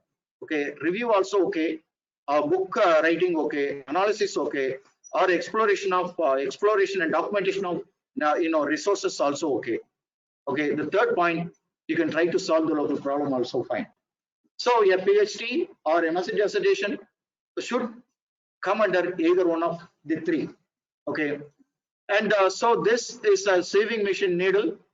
This idea was generated by the inventor while he was sleeping. He got a dream, and the idea he got it while dreaming. Okay, and the Benson ring structure was solved by a scientist. He got the idea while he was sleeping. He got a dream about the product, then he solved it. So the two cases, the finding, the fundamental thing is a dream. So today's dream is tomorrow's success. Okay. So if you have any question, I'll take it. Thank you.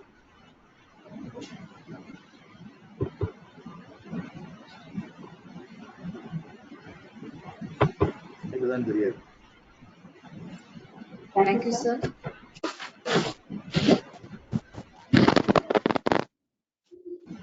The participants having any queries? Max, you can unmute yourself and you can ask or put it in the chat box.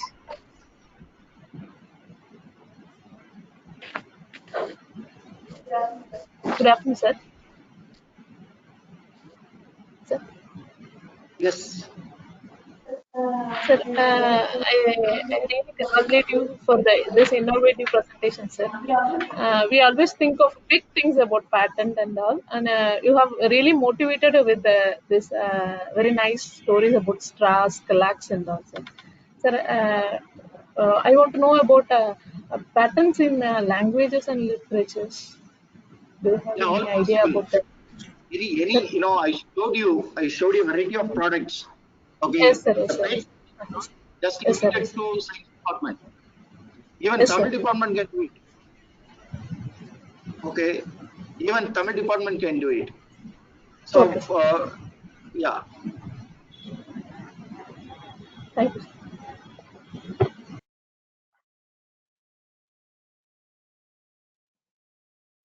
Any other question?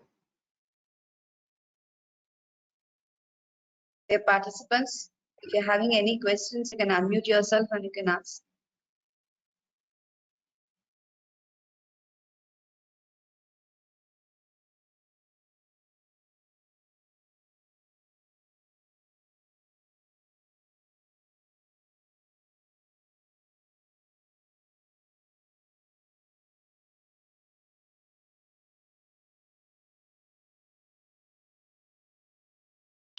Good evening, sir.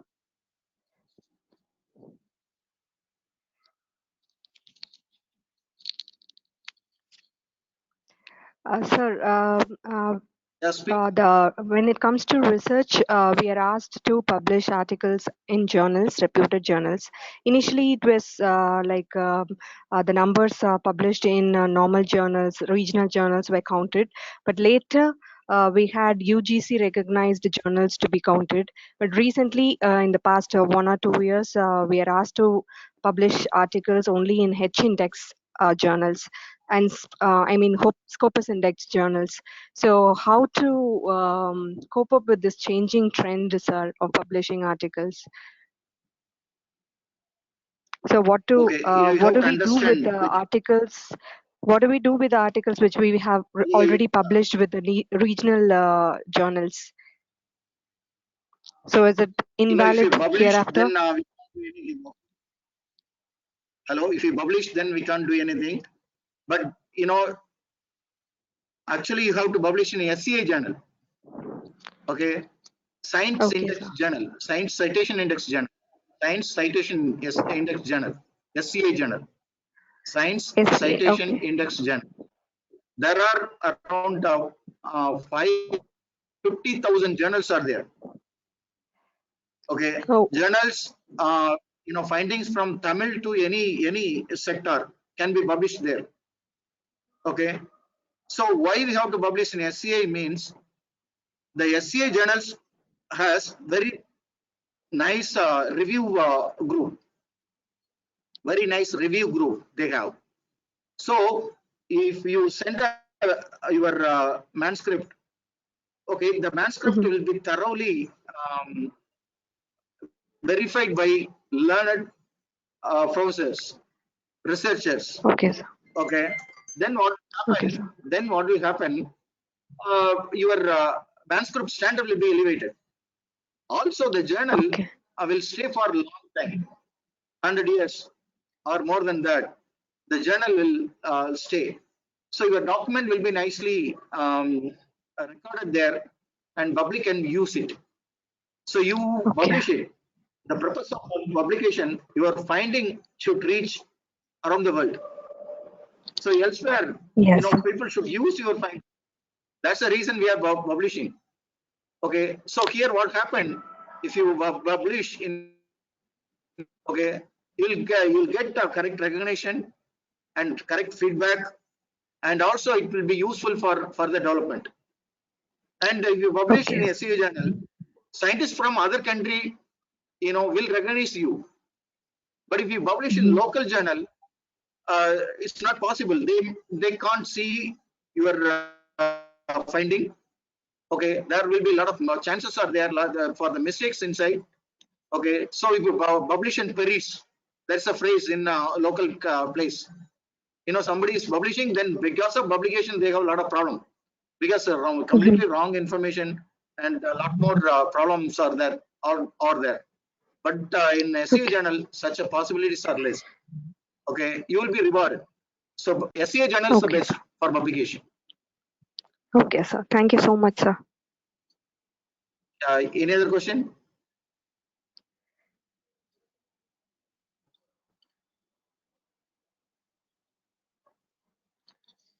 Excuse me, sir. Do we have a Scopus Index journal for language and literature too, sir? Actually, Scopus Index is also good a group of journals. Recently, a paper came in Nature journal. In Scopus also a lot of predatory journals, means substandard journals, entered into Scopus group. Okay, so Scopus group also now people are not recommending. Better SCI. Okay. Better, it's better. Okay. The journal they are running for money. Okay, just to collect money, they are doing that. Okay. Okay. So, okay, sir. Now it's better. SCI is better. Okay, thank you. Thank you so much, sir. That was valuable information for us, sir. Thank you, sir. Okay. Any other question? Any questions?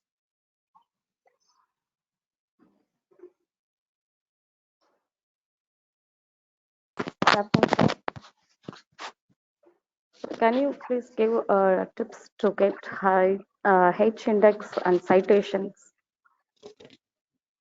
for our paper publication? Yes, sir. Now it's in a trend, and for the NAAC criteria also. Actually, the I-10 H index all are calculated based on citation. Okay, yes, assume you publish one paper in Nature. From next day onwards, you will big shot. Around India, your name will be pronounced. Okay, a lady from a professor from Yadav College, Madurai, published one paper in Nature. So it will be a big news around India. Okay, But assume you now publish one paper in current science. Nobody will care about it. Nobody will talk about your publication.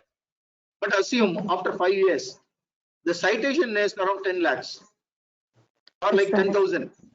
So 10,000 other scientists cited your paper. Okay, now if your paper is highly cited, there is a chance for Nobel also. Okay, assume a nature, current science paper after 10 years, more lack of citation, and Nobel called you to receive the award. You will be big shot. Okay, so impact factor is very high. Okay, in nature. So from next day onwards, you will be popular. But if you publish in low impact journal like current science, but the citation, if it is more, okay, then slowly in future, your work will be appreciated. Okay, so the H factor, I-10, all are connected with citation. The students may not understand what is citation. I can tell you a small example. A small example. Assume that you find a way to capture mosquito. Mosquito is causing so many problems to us. It's an annoying creature. So you found a small device, okay, to control mosquito, and the device was well accepted. Assume the device is well accepted by people around the world. So anybody, people is working on mosquito will talk about you.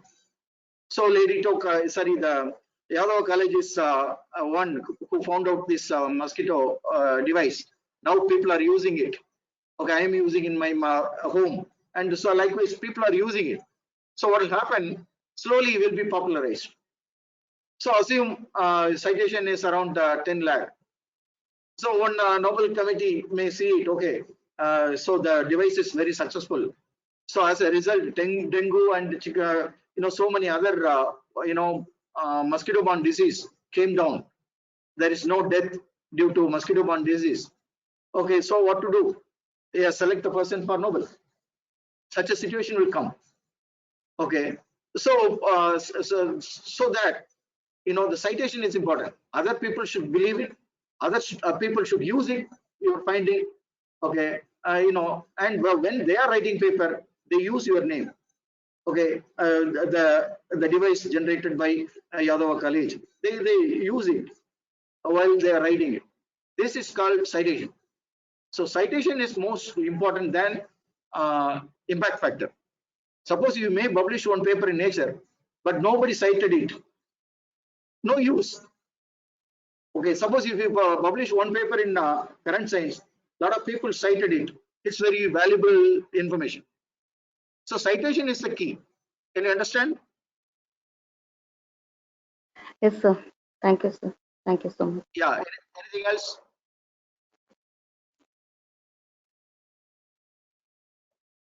Sir, excuse Any other me, question? sir.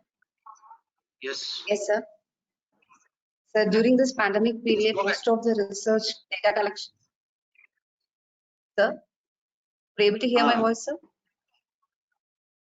Say again. During this pandemic it's a small period, break in your voice. I couldn't hear you. Sir, One more time, now please. it is clear, sir? Yes, Yeah. sir. So during this pandemic period, most of the research are collecting the data through online. So it is valuable or not, sir? Or either we can have the data collections in a manual as well as online. Both the data can be presented in our PhD research, sir. It is possible, or either we have to follow any one. Actually, data will be in three forms: graph, okay, figure, or product. A data may be a graph, a data may be a table, a data may be a picture, or a data may be a product. This can be primary data. The data you should develop. You should not take it from others. Okay, if you generated the data, online data also fine. Online research data also fine. I'm not saying online data. Online research data also fine. For example, I can tell you one thing. Last 10 years, we worked on human genome. We didn't sequence human genome. Just we downloaded from internet. We downloaded that sequence from internet. Then we worked on that 10 years. Then we found out 2 different repeat sequence. They are very telomere is nothing but end portion of chromosomes. And then we verified it, we confirmed it. No laboratory data, no experimental data, all are bioinformatics data, data mining, data analysis. Okay, that's kind of data. We generated around 600 figures. Okay, so many tables, all 600 figures and tables we grouped together and sent to Genomics. Genomics is a journal. Impact is around 6.5 now. Okay, and the journal accepted our finding. Okay, so publishing one journal, one research article, above 6 is not a joke. It's tedious. It's time consuming. Is read it. I'm telling this because, okay, only laboratory based experiment is not, is also research. Okay, online data, if you can work, if you can analyze, if you can find out anything new, that also useful. I hope you can understand now. Yes, sir. Shall we end the session, sir? Yeah, sure. Thank you.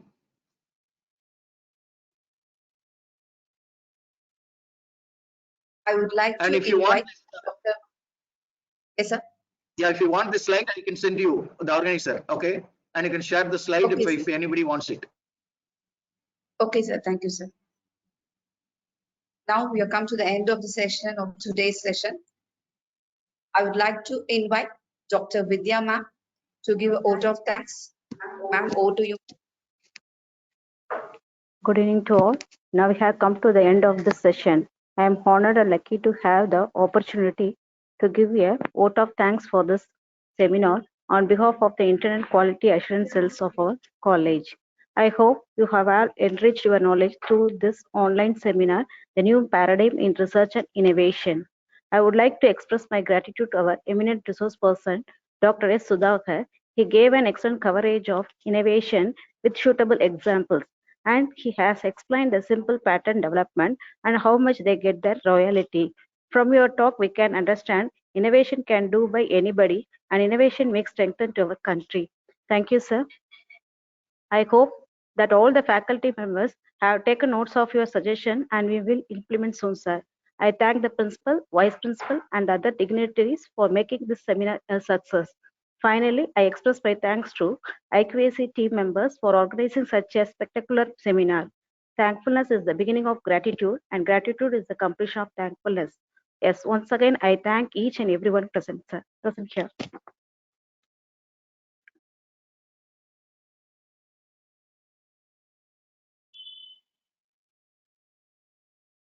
Dear participants, feedback link will be posted in the chat box today's session.